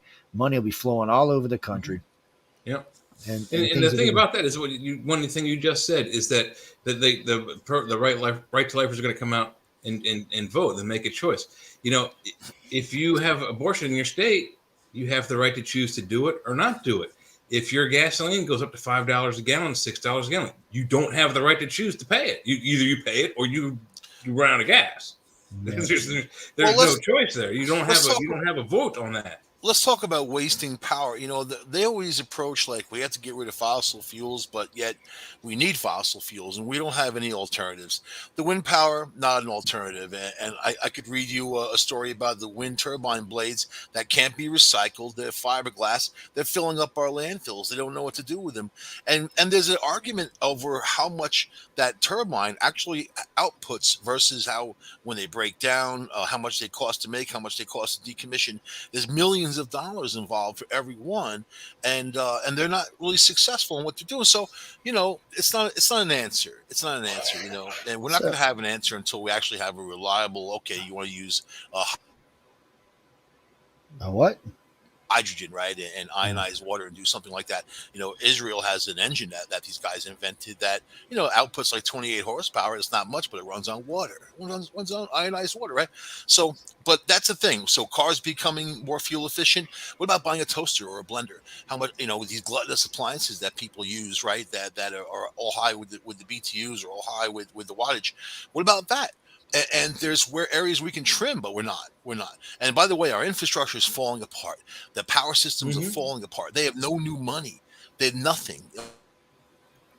Oh, my God! All the money. Again. What are they doing with these trillions of dollars? And what I also found out is that all of these states have held back their COVID money. So they got billions in COVID money and didn't use it for the purpose of COVID-19. And now they're going to be able to use it for what they want. So there's just cash grabs going on that abuse us, So where's the responsibility? That's what I'm saying. I'm checking on something somebody just sent me. That's why I was being quiet. Nude pictures again? No, so they announced Roe versus Wade today, right? Stock market went straight up. Best day in weeks. Up 832 points. So that tells you right there, the country, again, that's another sign that the country's not anti, they're not pro-abortion. They're anti. And they're not backing down to these bullies who are sitting outside people's homes making threats against them. It is right now, and for sure, New York and D.C. there's marches, and they're saying they're targeting the homes of the justices. So these politicians are saying it's not over. We're coming for you. This is what that one out in California, Oakland, said. Man, she's going off. And whoever heard from her. I mean, these are like the Democrat freaks, right? Like they pull them out when they need them, and they lie and they just cheat and they're horrible people, and then they go away again. You know what I mean? So and that's like Adam Schiff. Adam Schiff comes out, there he is. He says all this crazy crap. It's not true or anything. Then he goes away. But he poisoned people's minds. But what are you going to do about the Supreme Court? Chuck Schumer screaming for their heads, really? That they're going to go after them, and what are they going to do? They're threatening our Supreme Court. They're threatening our justice system. Yeah, I don't know what they're going to do about that. I think they're not going to stop there either. They're not going to stop at the justice either. They're going to protest and threaten people going in for abortions and threaten the doctors and the nursing staff, which they've been doing for decade after decade after decade. Yeah, they've been doing that for forever. Every abortion clinic that was open in Louisiana, anytime there'd be people out there protesting all day long. Almost every day of the week, yeah. They were there every day of the week, rain, sun. They didn't care. They were there. But the Democrats don't see a problem with their own people threatening and intimidating our Supreme Court justices. They don't have a problem with that. And that's the biggest issue right there, is that's what they do. They turn a blind eye when it's them, but when it's everything that they take an oath of office. They take an oath of office to represent people. That's not representing people. Yeah, nobody's representing. Oh, here we go again. Joe Biden's presidency is failing, and Americans are hurting because of it. USA Today. They're not even carrying Roe versus Wade. That's how bad the economy is. They're running this story. And they're not the only ones. As I've been flipping through the news, Roe versus Wade is everywhere, but it's not the top. It's not even the top story. Whatever we are, 8 hours later. Americans are pissed, and they're going to be the ones that'll be pissed about that will be pissed. But more right now, more Americans are pissed because they can't feed their kids. They're worried about their job. Now they're talking about recession with unemployment back around 10 to 14%. I mean, the Americans are tired of this. We Man, we had 3 years of great economy. We were booming. We were running. Freaking COVID Joe, came around and screwed everything up there. There's a tipping point that's happening here. People have had enough, and now you start to see that the right side fighting back and pushing back, and now people are seeing that momentum. This is going to carry a long way, but it's going to end up nasty in the streets. It's going to end up people are just so heated, and also reacting like just shooting some people for no reason or stabbing people for no reason. They're driving into people for no reason. Yeah. There's all that. So this is gonna political. They're weaponizing the politics, and it's gonna hurt innocent plain old people. Nancy Pelosi's safe. All these other people are safe. Well, maybe not. But here's Here are you making threats, Joe? Hey, Jay, you just heard Joe threaten Nancy Pelosi. No, man. Nancy. You know what? Nancy, I want nothing to do with that. Right? Nancy gives us donation. She loves us. Wrestling star Giselle Shaw comes out as transgender. It's my journey. So this is another one of these. Wants to be a woman, looks like a woman, but wants to wrestle as a woman with a man's body. I'm like, come on. It's just not fair. Kick her in the nuts and throw her over the ropes. That's a nut grabbing experience. You want to take down a male wrestler. I think this is one way to do it. Chinese probing something. Yeah, Chinese are always probing something. So Russian lawmaker call. Here we go again. Russian lawmakers call for airstrikes on U.S. embassy. Okay, so that's a good one. When did that happen? Well, that's going on right now. Russian lawmakers calling for airstrikes on U.S. embassy Kiev. They want revenge for us giving them long-range artillery. They finally got their artillery so they can shoot. They're not using. When they're talking about artillery, they're not talking like the howitzers. They're talking about these fucking little rockets. You notice the media is trying to black out a lot of stuff with Ukraine. They dropped a lot of the stories that they don't want to talk about it no more. Yeah, they don't care about that. People are bored. Yeah, I ask my Google Assistant when I'm in the kitchen making food, what's the latest on the war in Ukraine? And for like 3 days straight, I hear the same story over and over for 3 or 4 days straight. Like, how is that news? It's 3 days old already.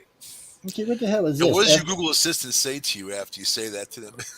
Says they say, sure, can't see me. Streaming, war on Ukraine, but they play the same stories from NBC and the Washington Post over and over again. It's like, I've heard this story 3 times in the last 3 days. I want the new stuff, and they're not pouring it out. Yes, Alexa, what is this? FBI raids multiple churches, including Texas Church, said to be recruiting Fort Hood soldiers. Wait, recruiting them for what? They're not Satanism. What is this? Assembly Prayer Christian Church. This dude looks like a freak to start off with.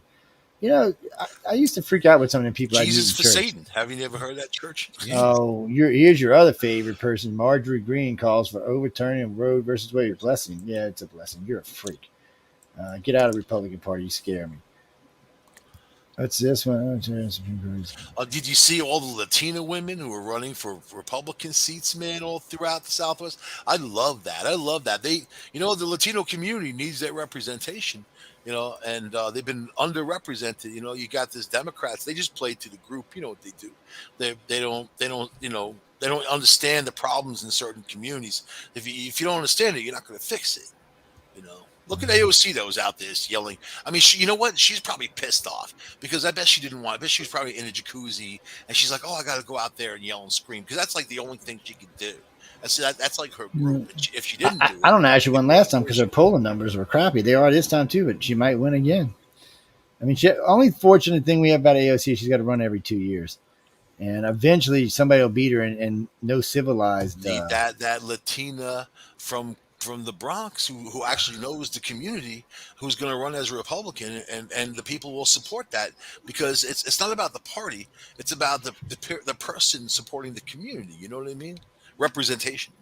Oh, look, here we go. Biden's education department has wiped out $8.1 billion in student debit for 145,000 borrowers. Reforms to loan forgiveness program. Oh my God, Biden, you done started a war. I want my money from when I went to school. Come on, man. What the hell? Why do they get it and I don't? And yet those very same online schools are still advertising on television. They're still looking for new victims. They're looking for vets that came out. It's got some cash to go to school. And those degrees are worthless. University of Phoenix and all these other schools there, those degrees are worthless. But they don't care, and who's giving you the loan? The Department of Education, they're okay in the loan. Yeah, but who did he pardon with those ones? I bet you not a single one of them is a Republican. They know that these schools are both. Of course they do. They want those variable rates of interest that these students get slapped with, and that can lead into tens of thousands of dollars if you can't pay. Mm-hmm. So that's a huge issue. It's really the interest payments in this country that keeps a lot of people down. And even getting car insurance, you need a high credit score. Renting an apartment, they want over a 700 credit score. They're squelching people out. They're doing exactly what they've always done, isn't it? You know, the ones up there, standing are standing on people's backs, and the ones that they're standing on, we're the ones who just have to, you know, support the whole country, do all the work and whatever. But, you know, we're the ones who get squelched against. If you're poor, you're paying the highest interest rates. You know, you just end up overpaying, which is a travesty. They so Trudeau says, yes, just come on up to Canada, we'll kill your baby for you. Mr. Pink Shorts. Yeah, no. Castro Jr. He's. I'm trying to see what they said. Boris Johnson said something, but I can't find out what he said. And it's just kind of babbling on now. I can't see Boris actually being pro-abortion, but maybe he is. Since he's a Trumpster, you know, you got to kind of wonder. That's another thing Trump did. He did manage to get a lot more conservatives in around the planet. I mean, it had gone to liberal hell there for a while. Now it's a much more conservative governmentship. But we still got to deal with people like Uncle Putin.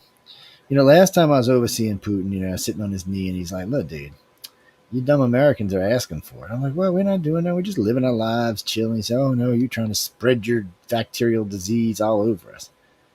Little did he know that was China. Little did he know he can thank China for all of that. But that sucks because, I mean, our country was booming. Things were going good. And here comes COVID.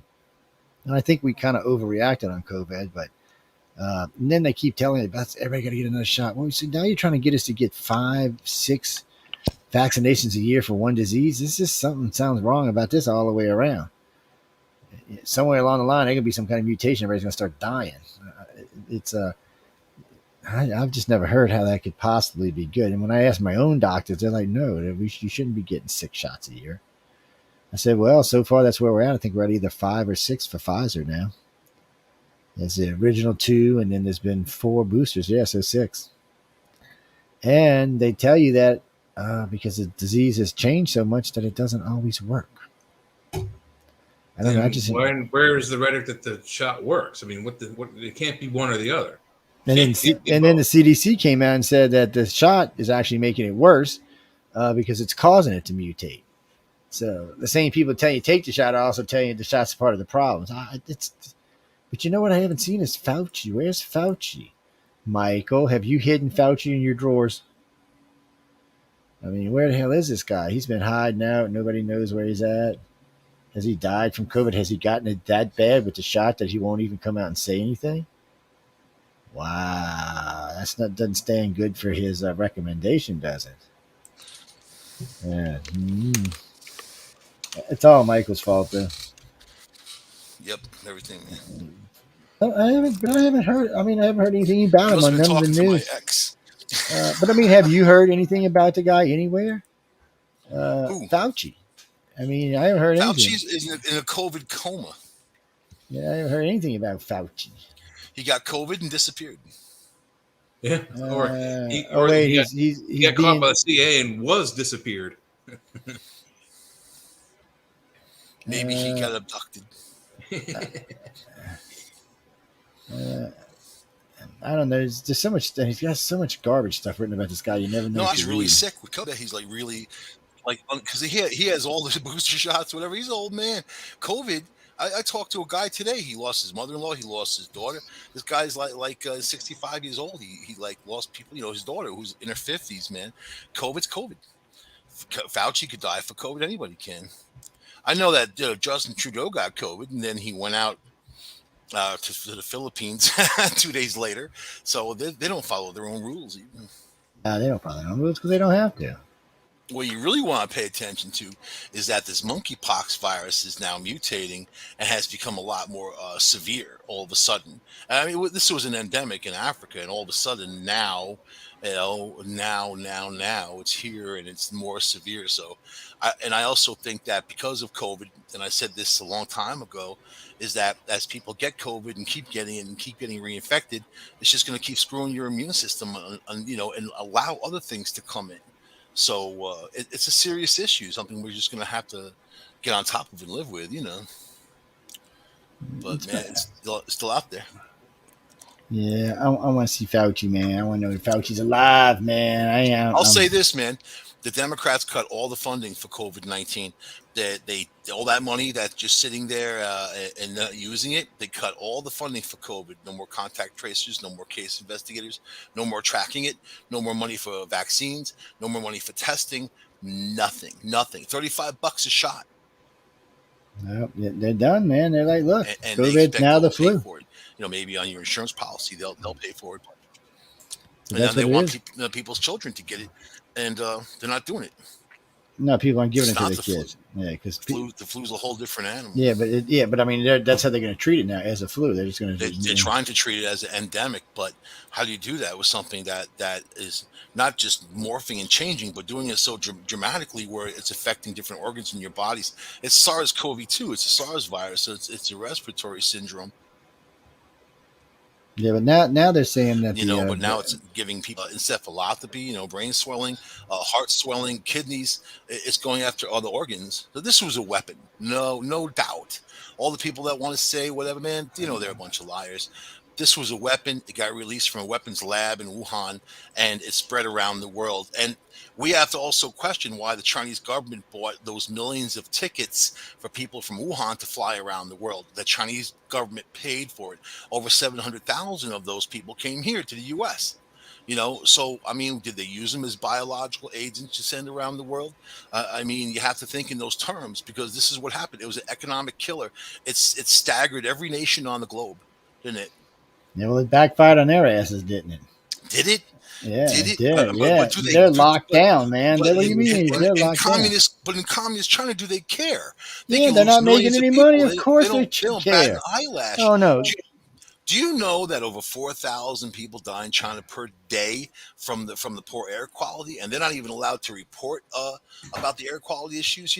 I mean, and I didn't believe that. I'm like, how could it be a day? And that's not even with the COVID. That's just the fact that there's that many people dying. Yep. Yeah, so this is a government that doesn't care at all. They don't. They care about their money and their bottom line, and they're not going to hurt their millionaires and billionaires to get even with America, because that just gets even with them. It's the Japanese fault. It's their imperialism and going after when they went to China, when they left, they allowed the communist government to have the strength to come forward and take over. So they didn't leave any kind of a structure in place to keep them out. And that's how the red tide happened, man. It was going communist no matter what, because it was right. No, they weren't. The communists couldn't fight the government that was in the king. They couldn't fight the government that was in China. They couldn't do it. But after the Japanese went there and stomped all of them, then left. Yes, and then Russia went communist, so China didn't have a chance. They were going China. They were going communist. But it's what are you going to do? But they hurt themselves more than they hurt us. I mean, they haven't. Shanghai's been closed. You know how much money a day they would lose in having Shanghai closed? And but it's more dangerous than that for China, because now, like Elon Musk said, he's had to source out for different countries now. So now he's not going to honor his contracts with Shanghai anymore. He's found other places to get his product. Not just him, lots of other people are now going back to Japan and Taiwan and the Philippines. So all these countries are going to get rich because China. Elon's not buying his China white from Singapore anymore. Is that what you're saying? No, he's not buying his lithium from China anymore. Probably get it from Afghanistan now. But that's one more than that. There's always Colombian whites. All these companies are going to. All these companies that were buying billions and trillions of dollars from China. At this rate, China will be a third world country. Spanish reds, Colombian whites. Less than that. No, we're not worried about that. We worry about where China is going. Colombia can get wiped off. Colombia, matter of fact, said they want to normalize relations with the U.S. today. My fortune cookie said you're screwed, and I tend to believe it. They want to normalize relations with the United States. They said they're tired of being out on the cold side. And so, it's weird though. So China, Russia, Brazil, India, and I forgot the other country that got together and met for their own little pact. Because China's got to do something. China's bankrupt. If China don't do anything, they're bankrupt this year. They're done. They're over with. In a surprise move, China asked to join NATO. Yeah. No, but what's funny about that? The Jordan King says that they can do NATO in the Middle East with 5 countries.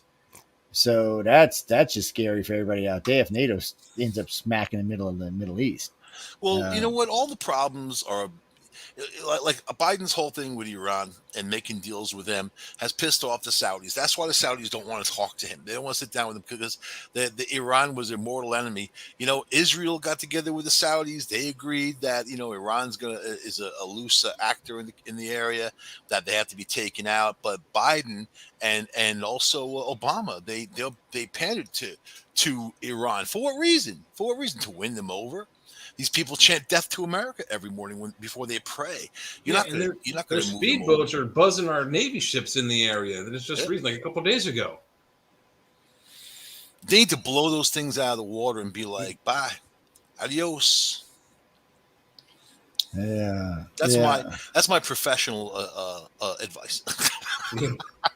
Case General. If I was on the deck of one of those boats with an M249, I would definitely saw the front of that boat off. Don't come any closer. Just say the guy had a gun. Mm-hmm. Yeah, well, I'm sure they had guns on the boat too, but they don't shoot. They didn't shoot a warning shot across the bow. I would have shot him across the front of the boat. No, that would be my excuse. To see my warning shot guy would be cross-eyed, so I would put Chester in there. Chester, put a shot over his bow. Okay. It's over his bow, not into it. Oops, Chester's new. We got to save on training.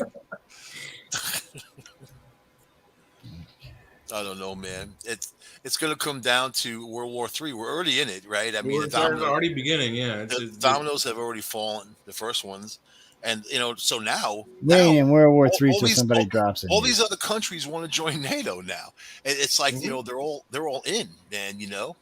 But yet, Estonia, you have other countries that Russia's invading their airspace, that someone's going to get shot down. It's going to be bad. Yeah, and news for some reason don't report any. So here y'all go. Let's do. What's his motive, man? Try to figure out the brain of Putin. He just declared he was Peter the Great. Yeah, this is because Putin is whack. There's nothing other reason for this than Putin's whack. He found out he was dying of cancer. He had 2 or 3 years to live. He said, "What the hell?" He figured he'd jump in, do whatever he want, leave a big thing for himself, and go out in a bang. He just didn't expect everybody to get behind him. I don't think there's a clear goal here. He hasn't declared anything. There's what's of use in the eastern of Ukraine? Is he going after Nazi gold? Is he going after a Nazi superweapon? He hasn't defined any goals, and you don't jump into someone's country just because you want to. I mean, he's doing it for geopolitical reasons. He's not doing it for an end goal. He's trying to goad the rest of the world into coming attacking it. For the couple of years, and it's working. I mean, he was away from everybody with COVID and spent a lot of time alone. Apparently, he was reading a lot, especially about 100 years ago when the Soviet Union formed, and he was in step with all these attacks on the Ukraine. Was in step with those dates, and even what Hitler did with Mussolini and stuff is kind of crazy, right? But that's what he's doing. And think about it. He spent a lot of time with relics, old Russian relics, things, these old antiques, things that have a lot of energy, man. I don't know. There was something not right about him when he was delivering that speech before he went in. He had his death face on. And when I say that, when a political leader goes in and kills a bunch of people, they change. They physically change, and look the carnage. The carnage was unnecessary, man. And that's on Zelensky too. I'm going to say that, I'm not the one who's going to say, oh, look at the fighting. Yeah, whatever, man. That's where we are right now. But initially, he should have just packed his bags with cash, gotten on his private aircraft, and just been a leader in exile. And none of this would have happened. I mean, the Russians would have rolled in. It would have been a little bit skirmishy, but you wouldn't have had the abject destruction of cities, of people, 2,000-year-old cities, things that just aren't going to ever be replaced. And now, because of what they've done, no one's ever going to forgive them. Never, man. Russia might be done as a country. People are talking about that. I don't know, Mike. If you look at World War I, World War II, Germany started both of those basically, and they've been forgiven since. I don't know anyone on the planet that has any animosity towards the Germans right now, but they started 2 world wars all by themselves. But Hitler's gone. All those guys are gone. They're all dead. They're all history. The governments are different, and Germany government is different. It's not like it was. So Germany in itself is not really Germany like as it was. The whole structure's changed. The whole thing is different. But now Russia, the Russian people don't want this. They don't want this war. But they're stuck. And if Putin's the only dude driving this, which I can't believe he's the only one, that's just mind-boggling. But then again, look at Star Wars, man. All the trouble in the whole universe really is the one family, right? You count it, really. Pretty much. It's the same with Dune. It's that one family goes after the other family. It's the damn one family. Well, but the other thing is that it may only just be Putin, and if you look at it, what he's doing is he's actually uniting more of the world than he is dividing it. And if that was his intent to cause a world war, he's going to be the only one on the other side of the gun. Maybe that was his intent, to unite the world against Russia in one final goodbye to Russia. But I doubt it. I think it's just his ego gone crazy, and he saw all that stuff about Ukraine, and he thinks that they own the Ukraine, and that's really. And it's not just the Ukraine. All those countries around there that were part of the Soviet Union. He'd want all of them, so it's not going to stop there, but he's going to stop there. I mean, Russians are leaving. They're going AWOL. They don't want to fight the war. There's so much of just anger in going on with these Russian soldiers. And these guys they're green stick. They're young. They're not really trained. How many generals are dead? Like over 50? I mean, even his Wagner group, which is Putin's private army. These are the mercenaries. These are the big muckety mucks. They wiped out a whole load of them, man. Like that's so. And what does that do to the morale of the regular Russian troops who are sitting there, pooping in a pot, saying with no food to eat, and saying, here's the Wagner who got wiped out, and these guys are special forces. What about us? So. I don't know. It doesn't look good, and it's not going to be good. And now they're getting more. Ukraine's getting more sophisticated weapons that can reach further in. And like those artillery rockets. That so the Russians are kind of they can't reach them. Those artillery rockets can reach the Russians, and the Russians' artillery will fall short shooting back. So they have the advantage of distance. But and we're giving them all that stuff. We're giving them all the training. There's English groups there that are commandos. Yeah. There's American groups there that are commandos. Germany sent some stuff in this week. They were reluctant to in the past, but they're sending stuff. So basically, what's going to happen is I'm pretty sure that Putin's going to start attacking points west, and he's been threatening to. Estonia and Lithuania. He threatened both of those countries this week. Both of those countries combined aren't any larger than the entire state of New Jersey, and I think. Yeah, and I think what did they say about Estonia? It has like a total of 3 million people in it. I mean, did throw one tank in there and take it over. Did you see the new tracking system we have now? The track hypersonic missiles. No. So now, I mean, the technology is being answered. So it's not such a thing. We can shoot missiles. You can't stop them. Now their military is saying they can. So they can track them and they can shoot them down. But he would have to deliver something to a real city like Washington, D.C. and New York, if you're going to deliver a nuke from some submarine, some solid rocket that you can't shoot down so easily, and just boom, just a one shot, because that would demoralize everybody and everybody. A strike inside of the United States, that would demoralize NATO, and that would show that Putin's serious. He'll do this, and then he'd be able to take the Ukraine. I don't think that we would answer in kind. I don't think this government, especially Biden, I think he would have a stroke. That happened, or he would be gone if they nuked DC. Yeah, all the politicians, might not, but wait. First Joe says they should do it when Congress is in session. Okay, first off, nuking something like DC ain't an easy thing to do. Yeah, no, he'd have to launch out full-out nuclear attack to nuke DC. We'd shoot a single nuke down. Russian submarine. Even the Russians, because we have batteries in DC. No, it wouldn't hit them. Even flying below radar, still the subsat radar would pick it up and shoot them down. There's literally missiles on top of all the buildings in DC. It's right off the coast, and I believe they can do it. First off, you got to get a submarine to our coast, and Wolfpack's not even going to allow that. They track all nuclear-powered submarines, all nuclear-armed submarines, every day, everywhere. It sounds There's great on paper, but you're not getting to see. No, if a sub even comes into our water, last time we came in, instead of shooting, we just ran into it because we wanted to embarrass the Russians. The time before that in the Gulf, we ran into it. Limit. I mean, they could be out there pretty far. But you're not going to. That's what I'm saying. Our whole coastline has missile batteries on it. It's not like you're just going to come in here unprotected. Plus, we have jets that you can scramble in under 4 minutes. What do you think shot down that TWA Flight 100, man? What do you think shot that down? Of course, it was a missile. Even the air traffic controllers said it was a missile. But that was a missile delivered by a jet. That's a different thing. No, it was a missile that came from the ocean. The people at the beach saw a missile come out of the ocean. But the people on the plane said it was a jet. They're actually dead. No, there are actually people's cell phone messages going to their family. No, they weren't. There was lots of stories about what actually happened. They knew they were shot down, but the jet actually came up on side of them and was doing his wings, trying to say, "Hey, are y'all all right? Can you land the plane?" And nobody would respond. I'm talking about the one. No, you're talking about the one over Pittsburgh, dude. I'm talking about the one that was over Long Island, TWA Flight 100. The one that got shot down off the coast of Long Island, and people were at the beach and they saw the missile go from the water. I don't know about anything shot over Long Island. But all I know is the ones that were going on with the towers. But yet the air traffic controller said, first of all, the guy said he was in the military, and he said he knows the difference of that fast blip. He said that was a missile. But yet, off the coast of the United States, we have missile batteries, of course, and a lot of people don't know that. But our missile batteries aren't going to mistake a commercial. Hey, man, things can go haywire. Dude, anything can fail. Anything. No, because they're not just run by themselves. There's actually people looking at them. Well, it's not like they get shot down every day, Nah, but I mean, now overseas it happens a lot. Russia shot down 2 or 3 that I know of.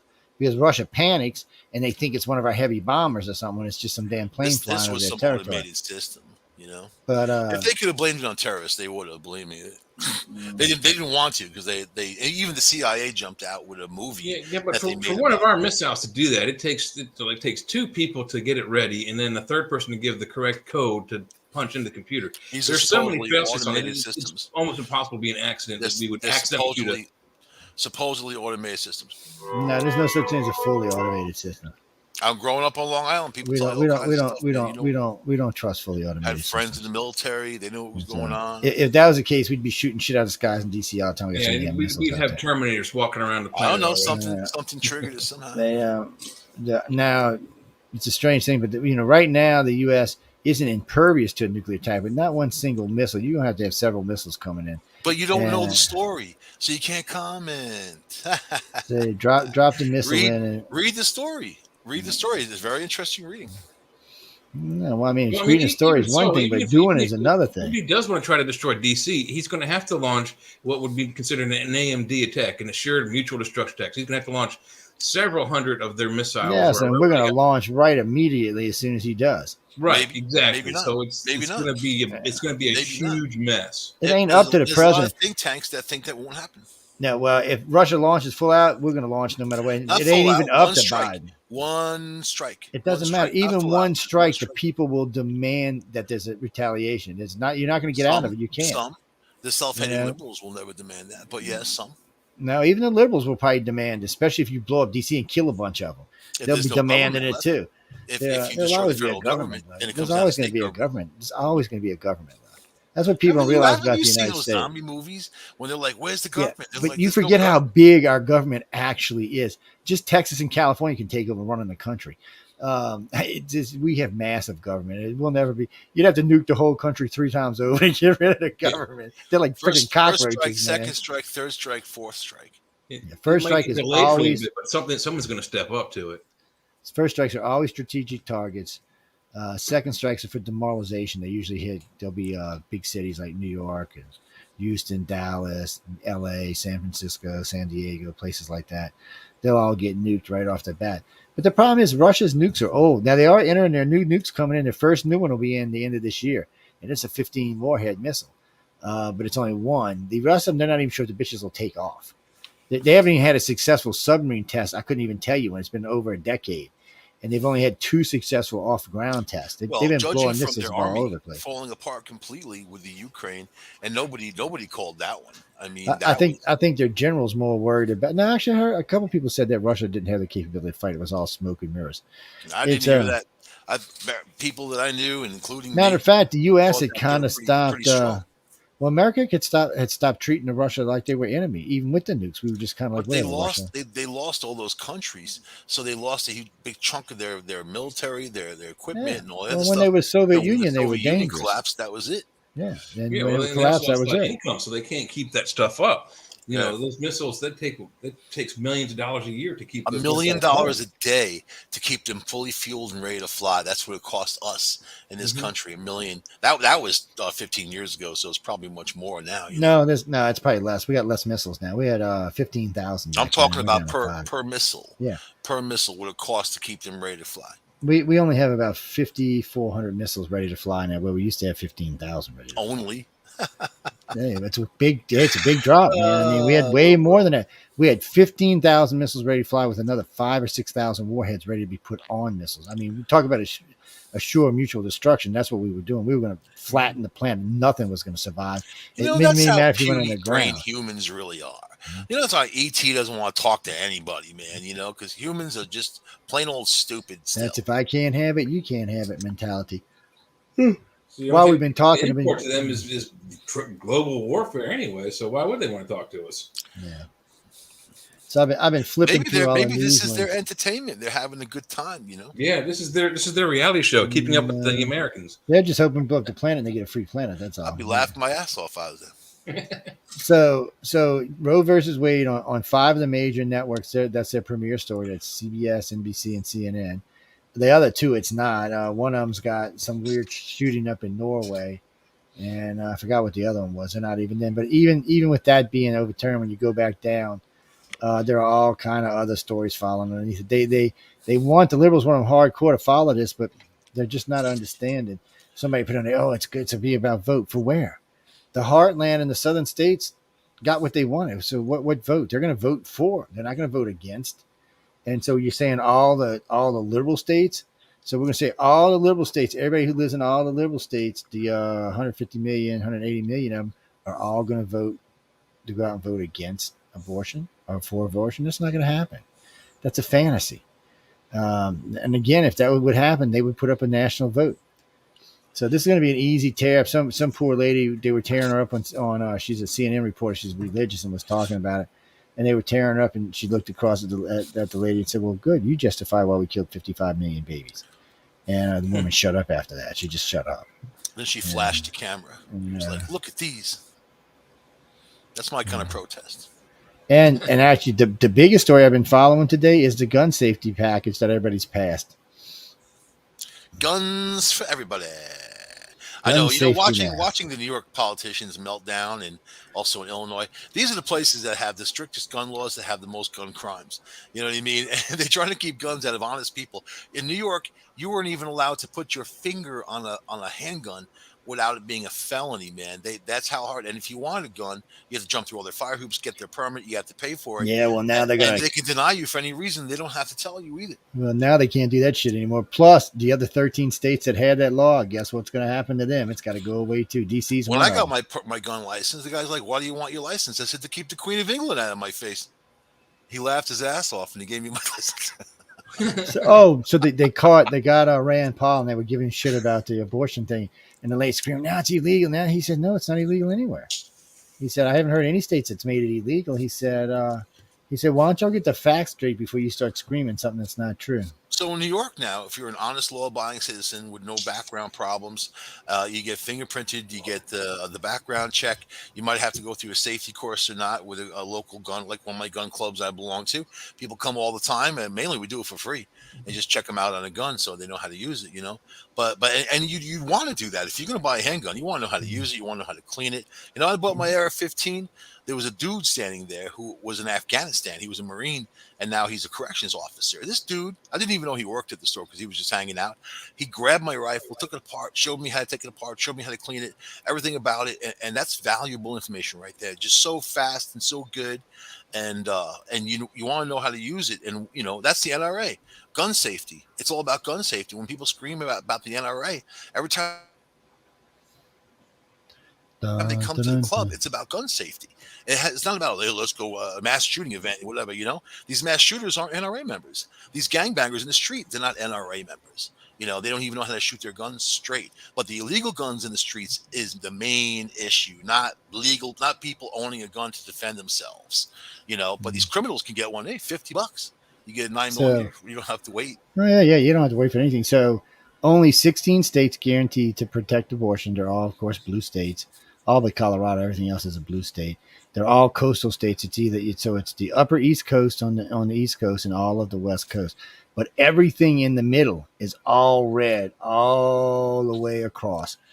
So the other 34 states are glad they're not gonna. So I don't know. You can say this is going to be a voting issue. It's only going to be a voting issue for the liberals because nobody else gives a shit. It'll be a bid on tourism, right? Plus now they're now the abortionists, the people who are out there hating, saying, protesting. So all the pro-lives are coming out now, celebrating and going to all their protesting and celebrating in the middle of the protest. Oh yeah, let's see how long these protesters can stay calm and not lose. What's funny as hell though? The pro-life people support the death penalty, but the pro-choice people don't. There's like there's such a weird thing, like a figure eight infinity type or Roberts. Whatever going on there. What's going on there? Yeah, see, this is another story everybody's been carrying. 2 killed in mass shooting in Norway, 14 injured. Oh, here you go. Rubio's response to protester claims abortion is now illegal nationwide. Nothing has been banned. That's his answer to it. Norway is a country that everyone owns a gun. The military trains you how to use a gun. You store it in your house. They go into the military when they're 18 years old, but they want the big civil defense. It's important to have your civil defense. My friend's like, why do you need an AR-15? I said, aliens, man. You know what I mean? Or flying squirrels. I can give you 1,000 reasons, or just because people. You know what? Because it's effective. It does its job. It's easy to use. What about the simple thing? It's a cool looking gun. Who cares if you're going to shoot it? Some people buy them just for a wall hanger. Well, one of my buddies has like really high end Audis, right? And he's like, "Why do you need AR-15? I'm good with a like a 30-30." I said, "Well, why don't you buy a Ford and drive a Ford Focus and do something like that?" Well, it's not the same. Well, you know what? Shooting an AR-15 is that cream of the crop. It's a great shooting rifle.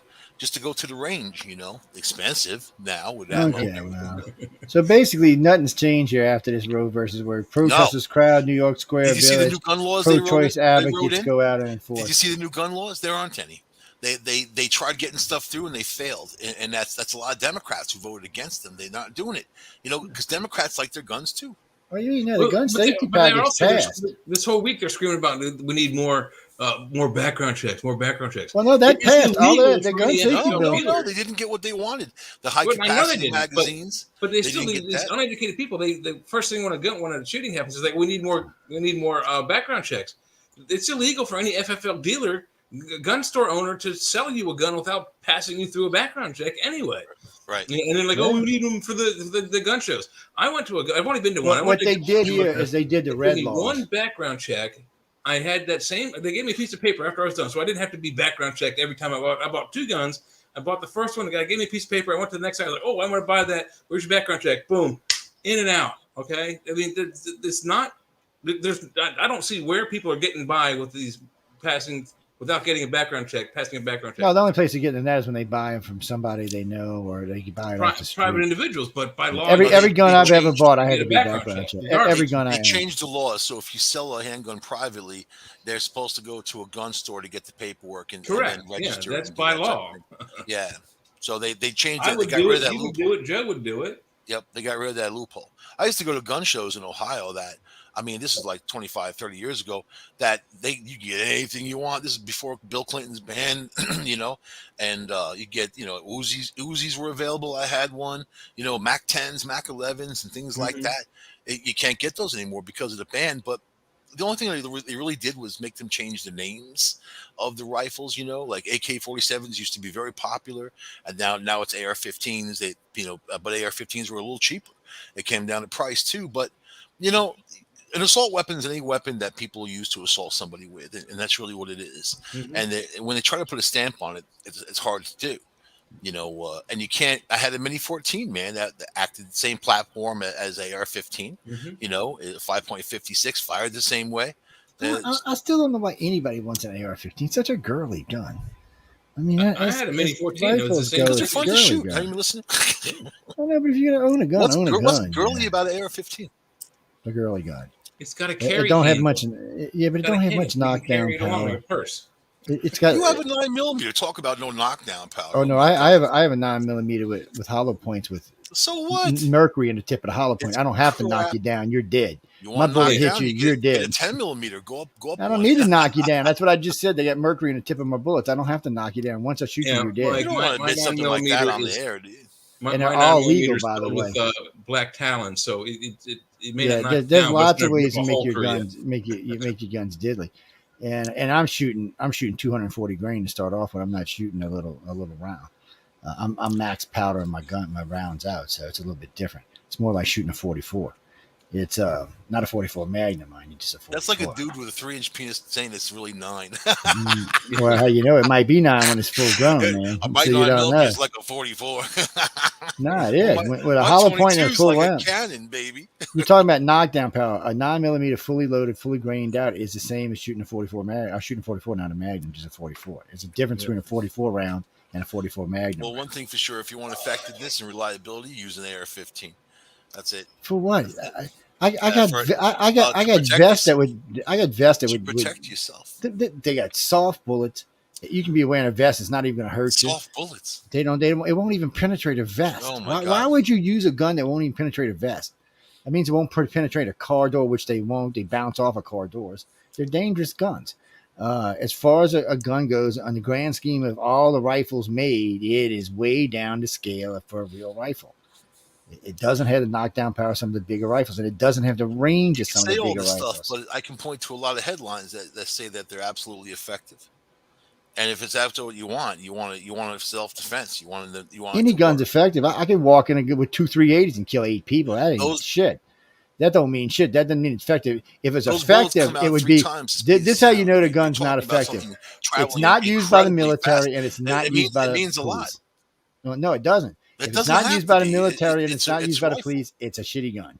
That's bottom line. It doesn't have to be. That's it. That's why it's always be a crappy but the gun. Marine who showed me how to take the gun apart said he carried the same platform in Afghanistan for quite some time. He had nothing negative to say about AR-15, and he carrying no AR-15 over there. They're not even carrying nothing near that little over there. He's lying to you if he told you that. They're not carrying nothing. So there's no 5.56 rifles. They're carrying. They're usually if they're lucky and don't get stuck with the crappy M16 and they get one of the higher range ones, they're about twice the caliber. And they need something that when it hits, twice the caliber. You either that or it's chambered in .308. You know, well, 308's not a bad gun, but 308 it's still not got the knockdown power. Friends got the AR-10. We shoot that all the time. It's chambered in .308. I don't know. You know what I mean? I've shot a dozen or so ARs. I'm not impressed with them. I don't find they shoot very well at all. They're not accurate. They're not a powerful gun. So they M16, don't have any range. They got about M16. They shoot about 108 yards. They got about the same power as they got about the same power as a 30-30 is what they got. They got about the same power as a 30-30. And a 30-30 is a good gun. M16 are chambered in .556. Not the ones we shoot, aren't. That's what they're chambered in. Yes, that's what they do in the military. There's no gun like the AR-15 in the military. You can try to lie. Dude, I was in the military. We didn't use it. I shot an M16, and it shoots way bigger round than an AR-15 I'm talking about the rounds. Yeah, it shoots a way bigger round than the AR-15. AR-15 rounds about this big.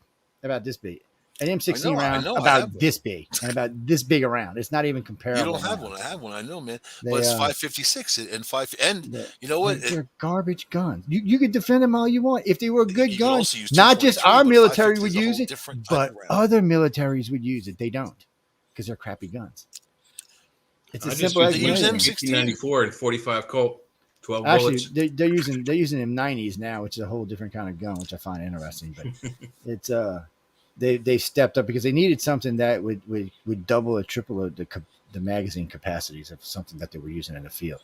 So it's an interesting thing. And then you could always do it. They got those little 300 round 9mm that they like to use. I don't know what they use them for because unless you're using a steel tip bullet, I don't know if they're any good for anything because they got soft ass rounds too. But with body armor, if you ask anybody who knows how to shoot. High round magazines jam up all the time, and they're not that productive and reliable. You know what I mean? If it's a good gun, it is. I mean, AK-47 just proved you wrong. They never jam up or lock up. Neither did the M1 magazines. They never did. It all depends on how the gun is. We're not talking M16, about 100-round magazines. We're talking about 20 or 30, you know. Well, these 20, no. And M1, my M1 carbine carried 175 rounds, and it would piss through them like they were nothing until it got taken away because it was fully automated, which was illegal. But that's just, I had an M1 carbine too. I had an M1 long rifle. I still got a 30-06 that will just about kill anything at almost a mile and still blow a hole through your head and leave nothing but dust. That's a bullet. That's a round, and you can do it in an automatic. Yeah, the M16 uses 556. It's the M16, but the M16, you see what you're not understanding. It doesn't matter. It doesn't matter the head. It matters more of the powder. It's going to be effective. Yeah, it's not if it's on low powder like an AR-15. It's the same bullet. It's the same. It doesn't matter. It's not carrying the same powder. You got to understand, Michael. You know, if you got a little cartridge like this and you put a bullet on top of it, it's going to go a quarter. It's going to go 200 yards. It's 556 by 45. It's the same shell. It's the same thing. No, it's the same tip. It's not the same cartridge. You can buy a military 556. It's the same. I guarantee you, Michael, I've shot more guns than you have. I guarantee. I would bet you your next 2 years' salary that I've shot more guns than you have. I mean, shit, at one time I owned more than 40 of the damn things. But you don't know what you're talking about. I know exactly what I'm talking about. Mike, I got my marksmen, my sharpshooters, and my sniper's badge. I got all three of them. You got none of them. Zero. I got all three of them. But you're going to tell me that the AR-15 doesn't shoot the same bullet that the M16 is the crappiest gun made. It doesn't shoot it. It's not the same bullet. Okay, obviously, you have not shot an M16. That's all right, really, Joe. The M16 uses. The AR-15, the ones down here use a 228. So I don't even know where you get. I don't even know where you're getting a 5.57 from. The ones down here use a 228, Michael. That's what the AR-15 shoot down. This is from the military. This is right from the army. So the speed of the bullet leaving the rifle over 900 meters per second, which is 3,000 feet per second, has a maximum effective range 500. What are you reading, Michael? You could be reading anything. That doesn't prove shit. Michael, look, I've shot the M16. You haven't. I've shot the AR-15. It's not even a comparable gun. It's not even close to the same. How do you know what I've shot? The AR-15 doesn't even kick. Okay, an F-16 will knock this freaking shoulder off of it. How do you know what I've shot? Well, I know you've shot an M16 by listening to what you're talking. But listening to what you're saying, I know you haven't shot an M16.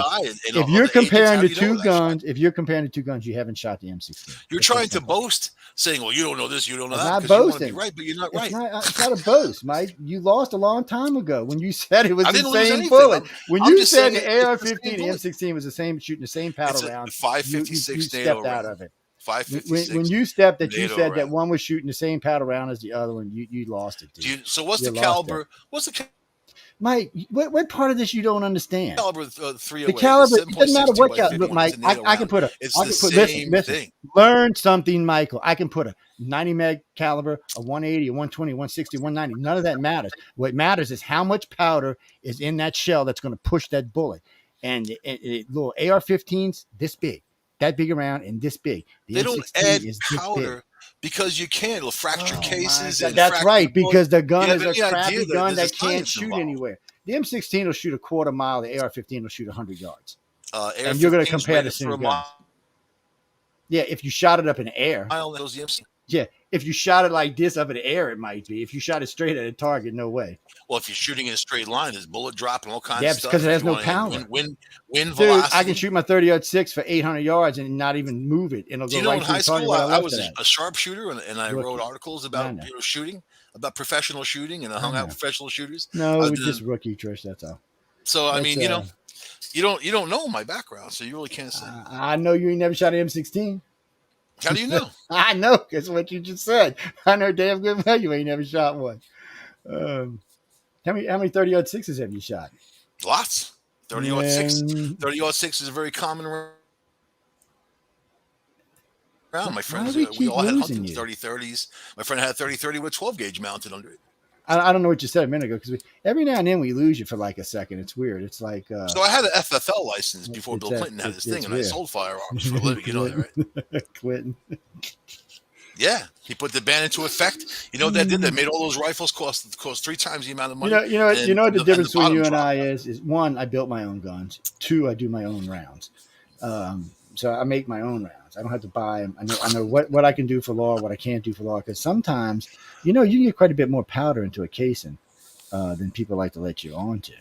It's just if you get caught with them, you get in trouble. Check out this dude, Hickok. See, there it goes again. What the hell? 45 on YouTube. I love him, man. Yeah, Mike, we keep losing you, dude. We keep losing you. It's just like you just keep disappearing on it. It's the aliens. They're coming out. It might be there. It might. Oh man, I'm glad you said that. Hold on, let me see if I can find that story right quick. Let me see. That was remember the one I said earlier about the ship captain? Ship captain reveal. Yeah, hold on. I know it's on UFO story. Yeah, hold on. I know it's on Yahoo, so let me find Yahoo News. Right now I got some Russian crap up. Putin talking about being a madman from hell or something. Oh wait, Stacy sweeps Alabama clout shows Tuesday Democrat runoff. Whatever. Did 1 million people come out and vote for her like they did for the other guy? No. All right, so this is their gun laws. Tougher background checks for buyers young. Ooh. Yeah, he just faded out again. 21, so they didn't get their 20-year-old thing. Just tougher for under 21. 15 billion in federal funding for mental health programs. That's going to help with guns, right? And funding to encourage states to implement red flag laws. They're really the only thing they're doing is enforcing what's already there. Yeah, that's what it sounded like, and kind of stiffening in the red flag. Oh, before I go find this, even Democrats now agree Biden is too old to do his job. But basically, they didn't get anything that they wanted. They didn't get anything, even a high capacity. Remember that shooting in Vegas? The guy that went to that club, he shot a couple hundred people, man. That was a bump. Yeah, the bump stocks. Yeah, stock. Remember they were going to ban them. They didn't ban them. You can still get bump stocks. Yeah, I mean, so every time they say they're going to do something, they just never do it. And where's my gas card? $400 a month is supposed to be giving us. I would like to see that. Well, I'd like to see a gas card. The Democrats lie. That's their whole thing is corruption. They don't want you to. They don't want people to be happy. That's exactly what it is. All right, suspended gas. Where does this damn thing go? Anyway, I was reading it earlier. Liberalism is a disease. So it was a cruise ship captain who's seen it.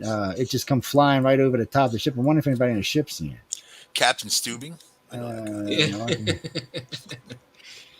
Was there an iceberg? Oh, look, Mark Cuban. Now, I can't believe this guy's turning on the Democrats. So Mark Cuban bought a new drug company and exposes billions in government overspending. Right before an election time. Oh my God! What else is he wants to be Elon Musk? But he spent $400 for a specialized hammer to use on an aircraft that doesn't exist. Oh, I seen this the other day. This thing here. So racist sign on this guy's storefront. So on Juneteenth, he put on his store. It's whatever, meaning whatever holiday. We're closed. Enjoy your fried chicken and your collard greens. Boy, they are giving him nothing but shit about this. And a black friend of mine's like, well, it is kind of racist. I love fried chicken. He said it is kind of racist, but she says, I really like fried chicken. She said, I like some collard greens too. Who the hell doesn't like fried chicken and watermelon? I was like, oh my God, man. New Omicron variant targets lungs and escapes antibodies. Mm-hmm. We knew that was coming. That was just a matter of time because they keep giving us vaccines that don't work anymore, but they got to make their money out of it. Going to keep changing always. Governor appeals new BLM's private land purchase near Cesper. What? Oh man, I don't even know what that is. It's how is a nonprofit able to buy private land? Is that not illegal? That's what I said. So governor appeals it. He says he's not going for it. Governor Mike Jordan will challenge the U.S. Bureau of Lands Management recent purchase of. Oh man, I don't know what's going on here. But, see, there's been a lot of funkiness with land because Bill Gates went up somewhere in some one of the northern breadbasket states and bought up 1,300 acres or something. I don't know if they said 1,300 acres or 1,300 farms, but he pissed off everybody in the area. They were talking about it earlier today. Ukraine war response is fast becoming Biden's second blunder. Second blunder? What? Who writes this shit? Look, Hill, what are you, like, smoking crack? I mean, come on. Second blunder? Jesus, his second blunder was in his first 2 days in office. I mean, we're probably going to blunder 50 or 60 by now, or even more than that. More than that. Yeah. Another Russian helicopter falls out the sky. Joe Munchkin to vote against Biden's proposed gas tax holiday. Uh-oh. He's going to put another tax on gas that's already approaching $5 a gallon. No, he's going to suspend the 18 cents a tax on it for 6 months. Well, geez, wow. But nobody, all the shop owners and all said it probably wouldn't get passed on to us, so don't bother. So it's kind of funny that's going to do. Actually, Janelle, yeah, I seen that. Yeah, I will be at Dragon Con this year. I'll be going up to Atlanta to a Dragon Con. And I plan on going to FanX in Utah if everything is nice and polite and goes the way it is supposed to go. Well, actually, I want to go for 2 reasons. I want to go see FanX, but a friend of mine has a shooting club up there, and I've been wanting to go out and try. They do exotic guns. That's the only way I can see. He's got a special license for it, but they do exotic guns. I can't afford that kind of shit. And so they have a big area up there where they go blow shit up, basically. Yeah, I just been wanting to go for a while. He's got everything you can think of up there. He's got fully automatic weapons, but he has some special. He's got some kind of special permit for it. They got rocket launchers and like over the shoulder LARs and shit. They're all old school stuff. None of it's like new tech. It's all older tech, but it's all legal. It's some kind of club they got up there. Yeah, they pay big money for the land too. I don't have no idea. Navy SEAL running for Congress warns voters concerned about gas, groceries, grandkids, and rampant inflation. So even today, when asked, I love this article, asking Roe versus Wade people, what is your number one voting thing? Gas, food, and then Roe versus Wade. Even though every news media said, oh, it's going to be Roe versus Wade. No, it's not. In 6 months, nobody's going to know. Food and gas. I mean, well, first off, this is the problem for the Democrats. In 6 months, what's going to change? Well, the 17 blue states or 16 blue states, none of the laws are changing. So it's going to be exactly the same.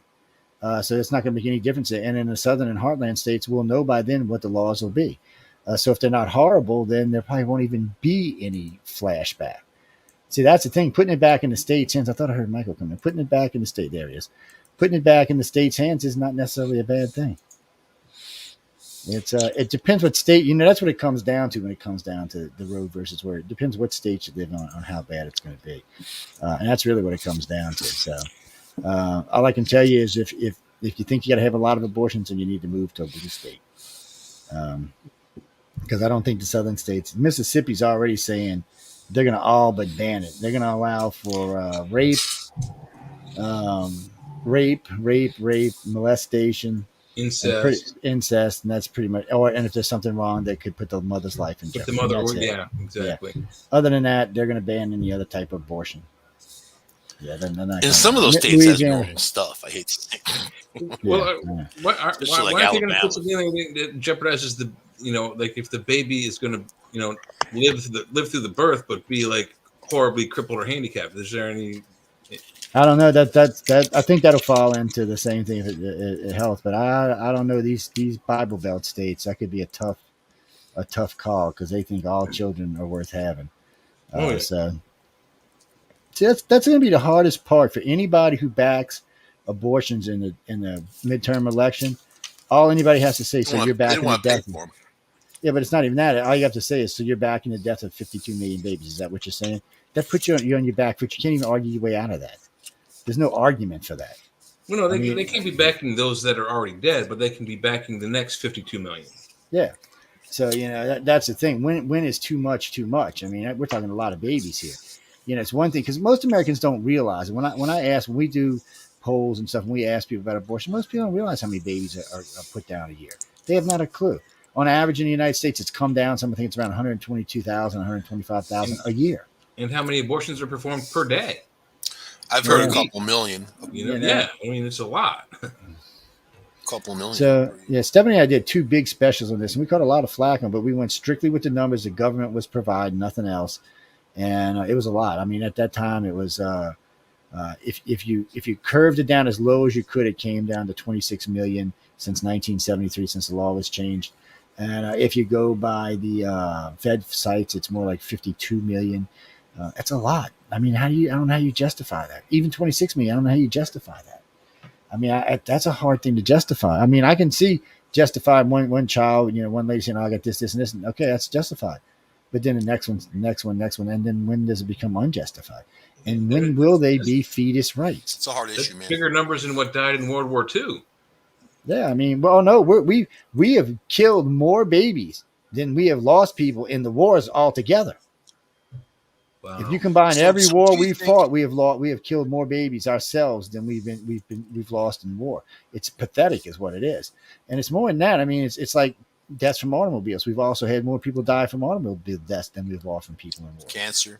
Yeah, America's its own worst enemy. It needs to figure itself out, and it's just having a hard time. I mean, we can go in the last couple of wars we fought, we didn't lose hardly anybody, which makes it even worse. So it's safer. They were saying this. It was safer to be in war in Baghdad than to be in your mama's stomach. That's just scary.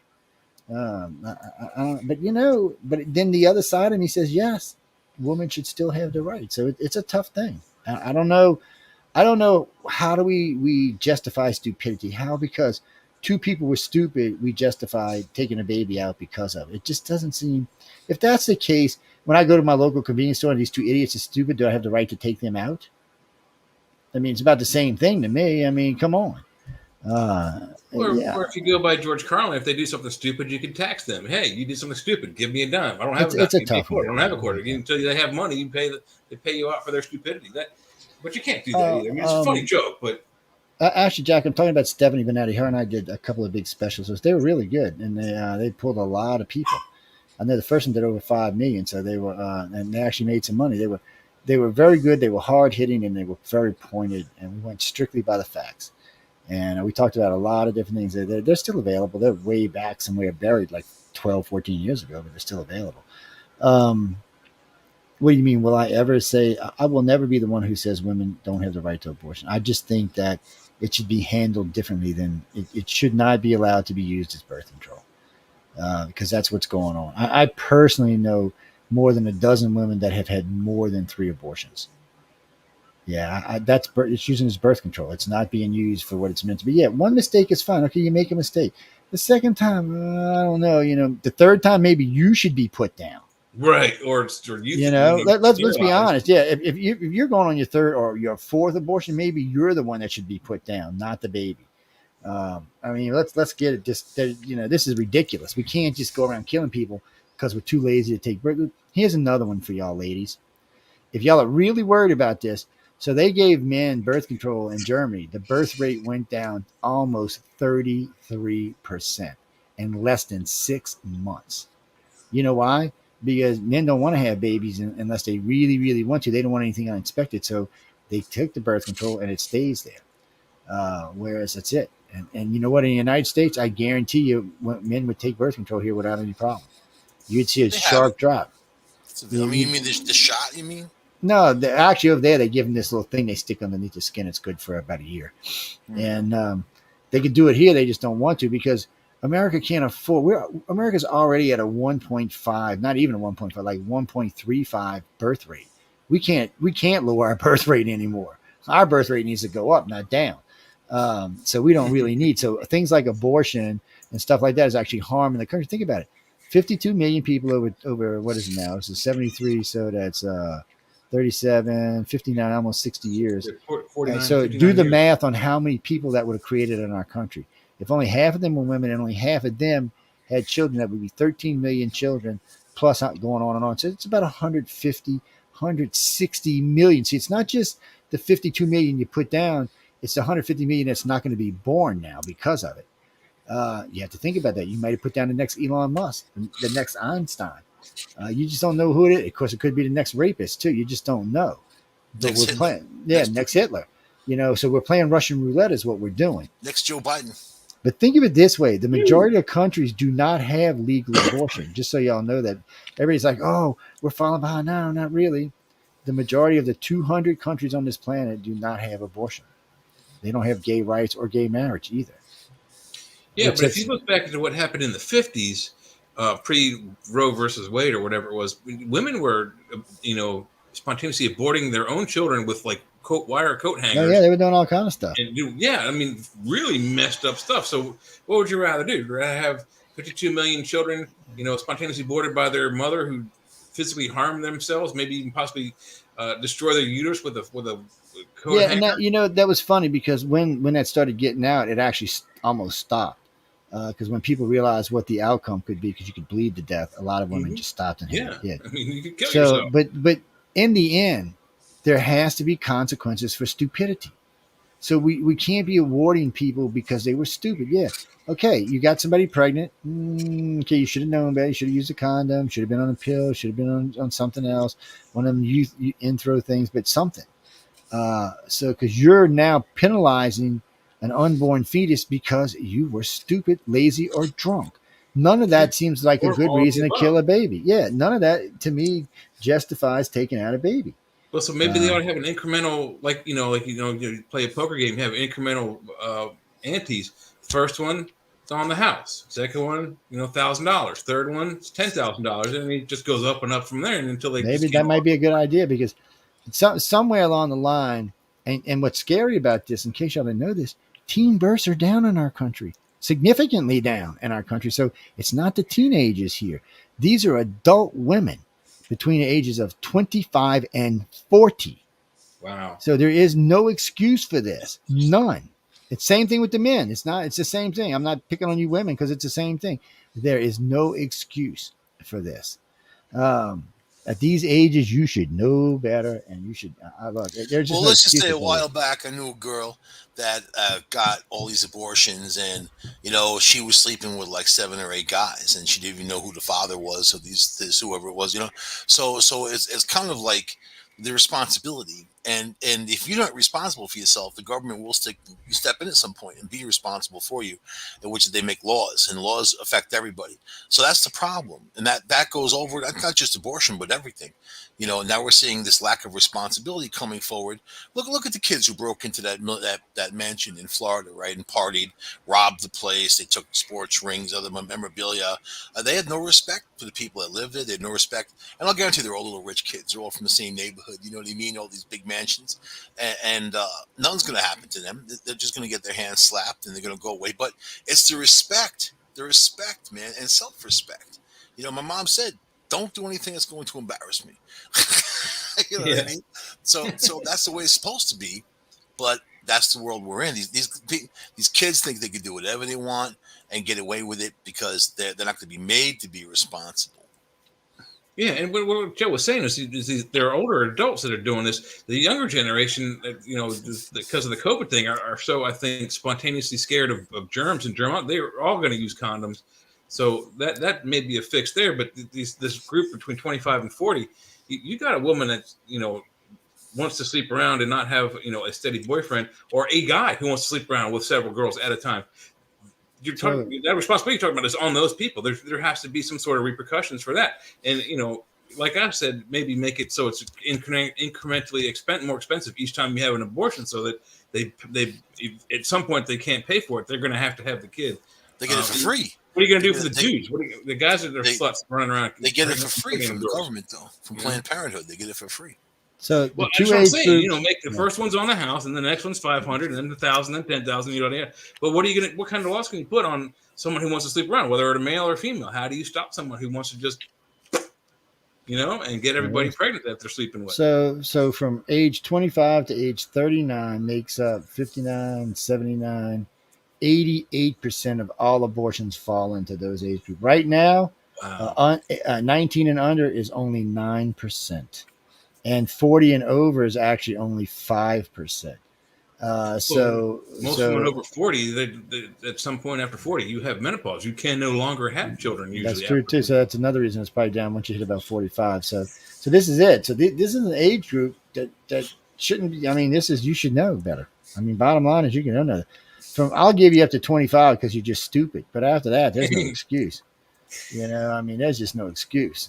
So somebody somewhere has got to be up front and say, "Hey," because they're riding the carousel and they're out there. They don't want to use protection. They're trying to get the brass ring. They don't care. And in all fairness, I was guilty when I was young. I just got lucky and didn't get anybody pregnant. At least that I know anyway. So here they come. Now you put it out. I know. You'll be knocking on the door. Hey, you got a little money now? What you got? No, I ain't got no money. Get away from me. So in 2005, 1.21 million abortions were performed in the U.S.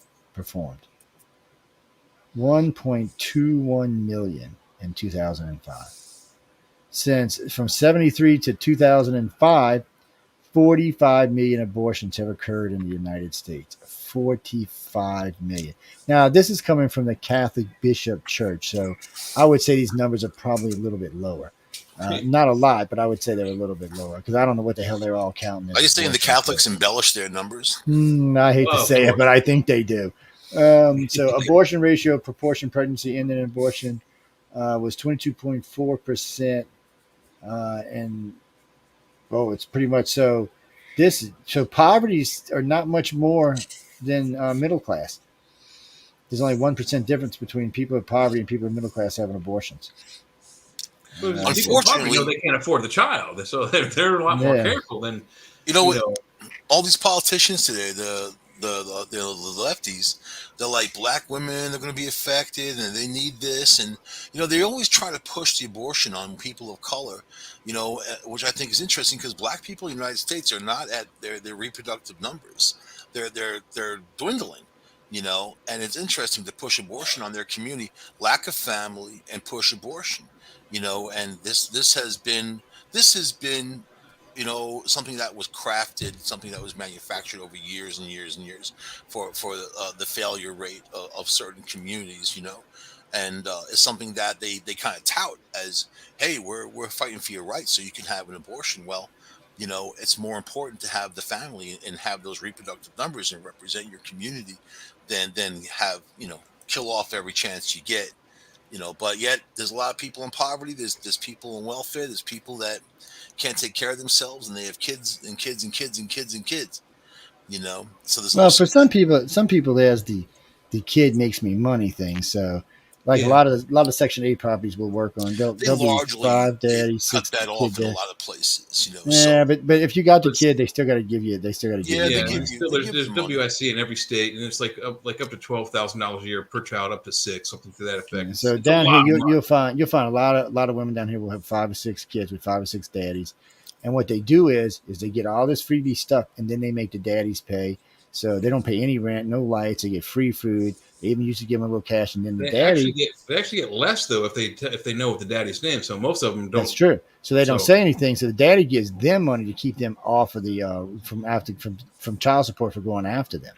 That's how they do it. So the daddies give them money. So they're playing both sides. They're making a small fortune off of it. But they're using rules to do this. They are using government rules are allowing them to do this, and this is a huge problem. The abortion serial killer. That sounds just scary, Trish. Yeah, I just saw that. Hey, Amelia, nice to see you back.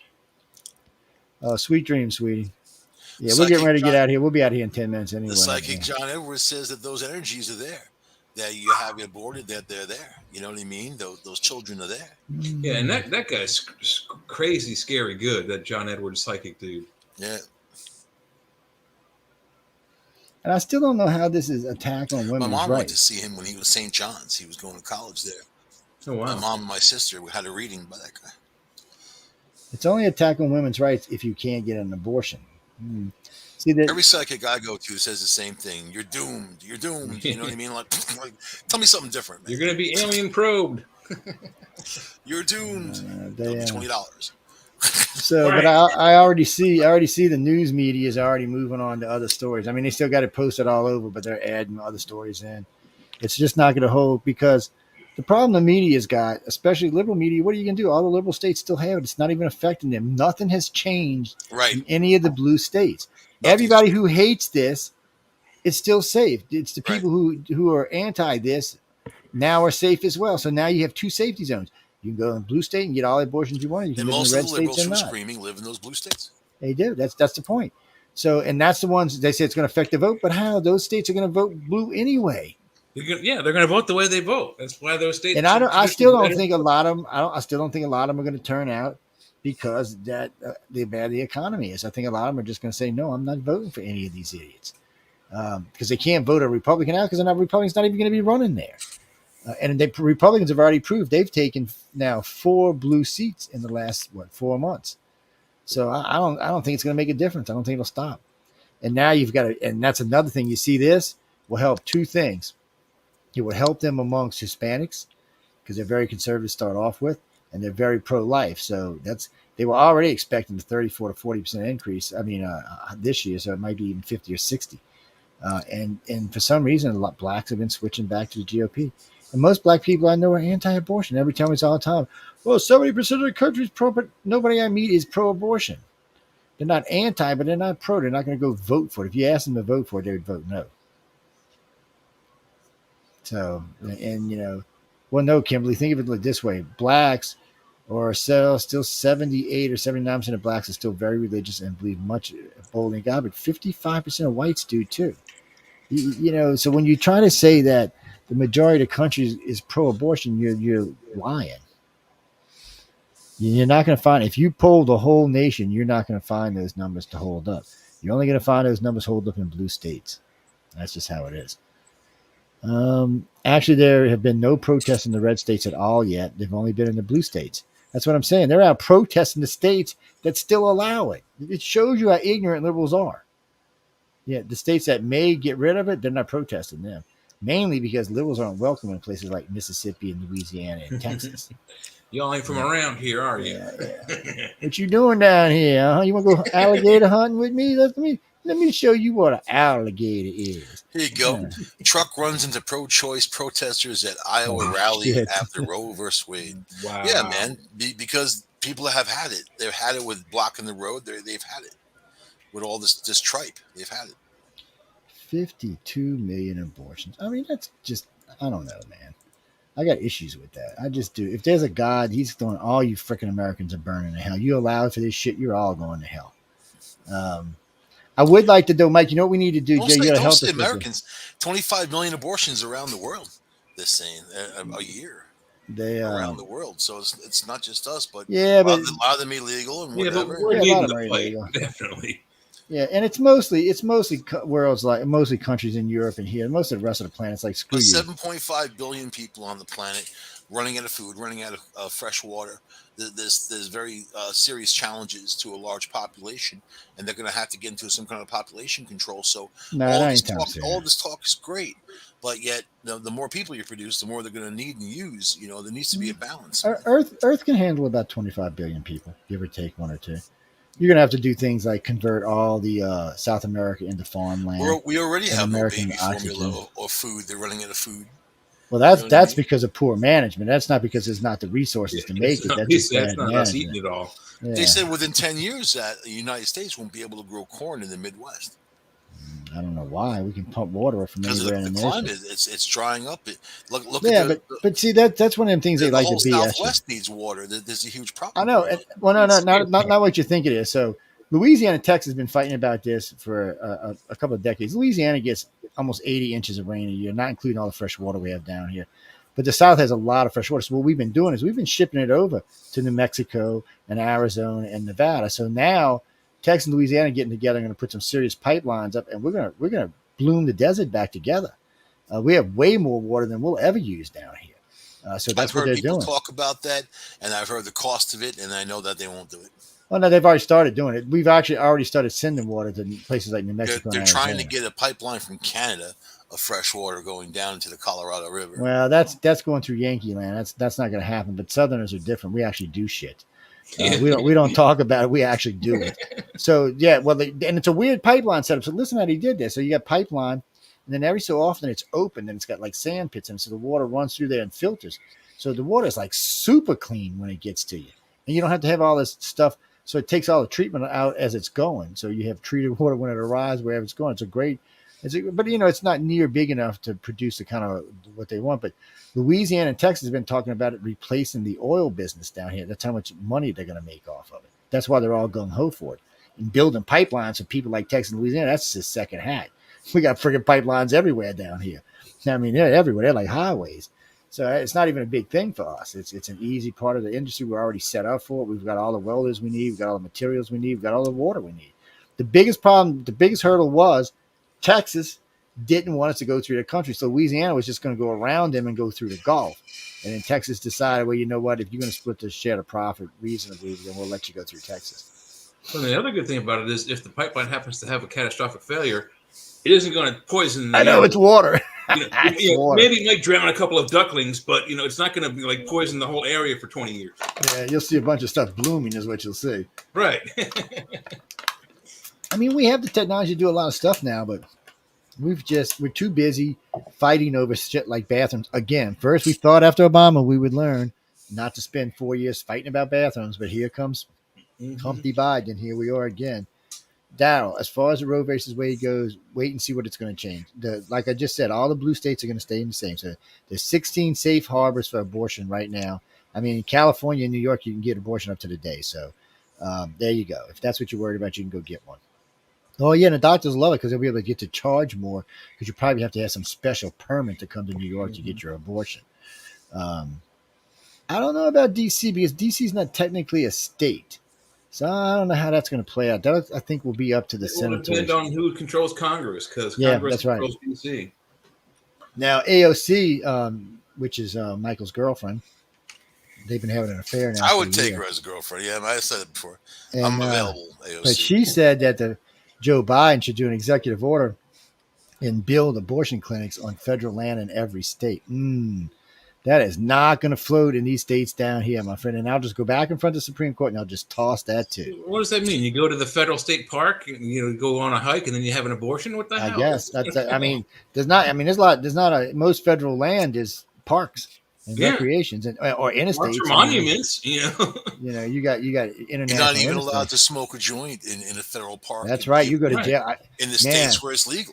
A friend of mine, and it was in I forgot where he was in Colorado.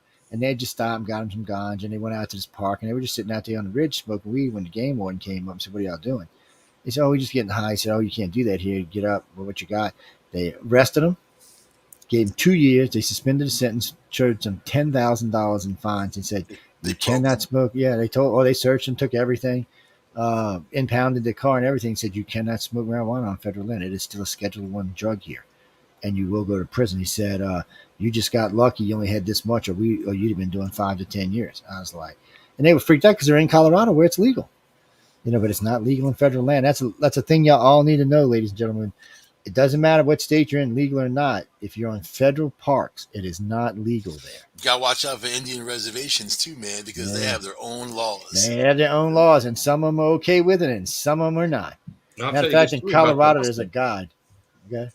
Several years ago, my roommate and I went up from Georgia to my house in Maryland. I took him down to D.C. and we rolled a couple of joints, and we started walking across the mall, which is the federal land, for the federal mall.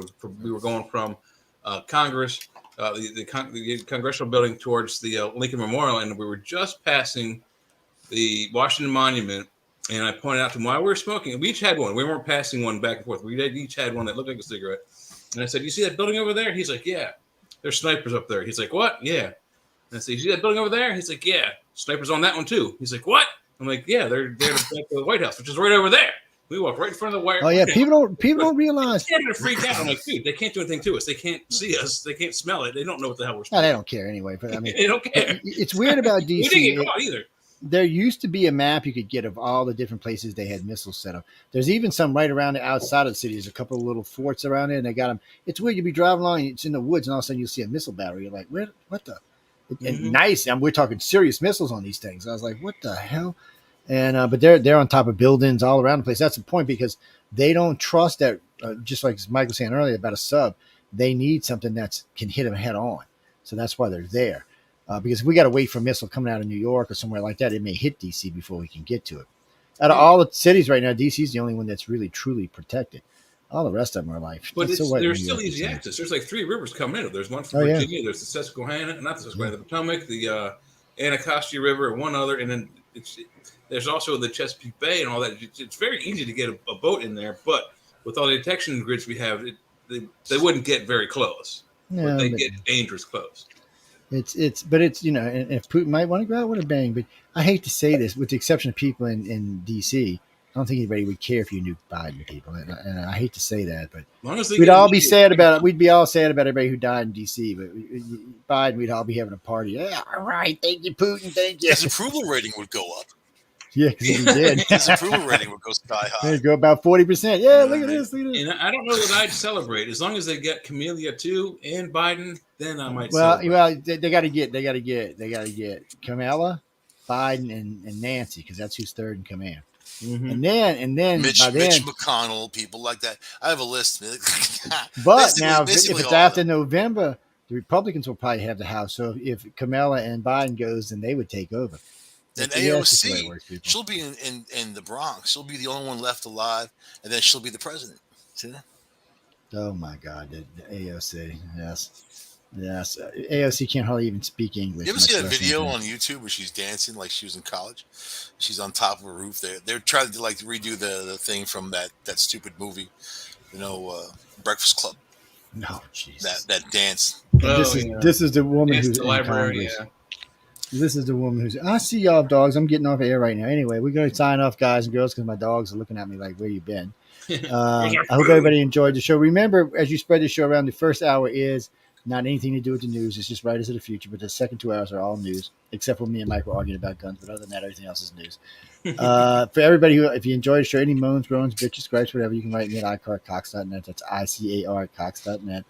Every week we'll be here every Friday. When Jay can join us, he'll be here as well. We're still looking for a good female host who can hold her own in politics. You don't have to know about guns, but you got to know about politics. It's what happened to Linda? She was supposed to come on, man. I know she something happened last week. She couldn't figure out how to get on, so we'll have to get with her and talk. I haven't heard from her this week though. We'll have to get with her and talk to her and see about how she's maybe we can work it out. Afraid, man. Well, she might be, but she gets on us. We're quiet. Shy, maybe a little shy. Yeah, we're shy and quiet and easygoing. Just we don't argue about anything. That's part of politics. We're going to argue. What's it fun if you're not arguing? It's we'd let her talk. Oh yeah, we'd let her talk for sure. Come on in and say your piece, baby. We don't mind. Say hello to everyone out there in Trisha Land. I got other conservative female friends, man. Some of them are a little out there though. This is 108.5.9 Trisha. I don't know how much trouble we want to get in. I'll get my friend Lynette on there. She go. Yep. Yeah. Well, that's Jeffrey calling me tonight about. Wait, let me turn this up. But Jerry called me about his. What was this? His transgender show he had tonight. There, this is it right here. Cannabis. Yeah. What was it? Cannabis. He's actually a researcher on like ancient civilizations and Mayans.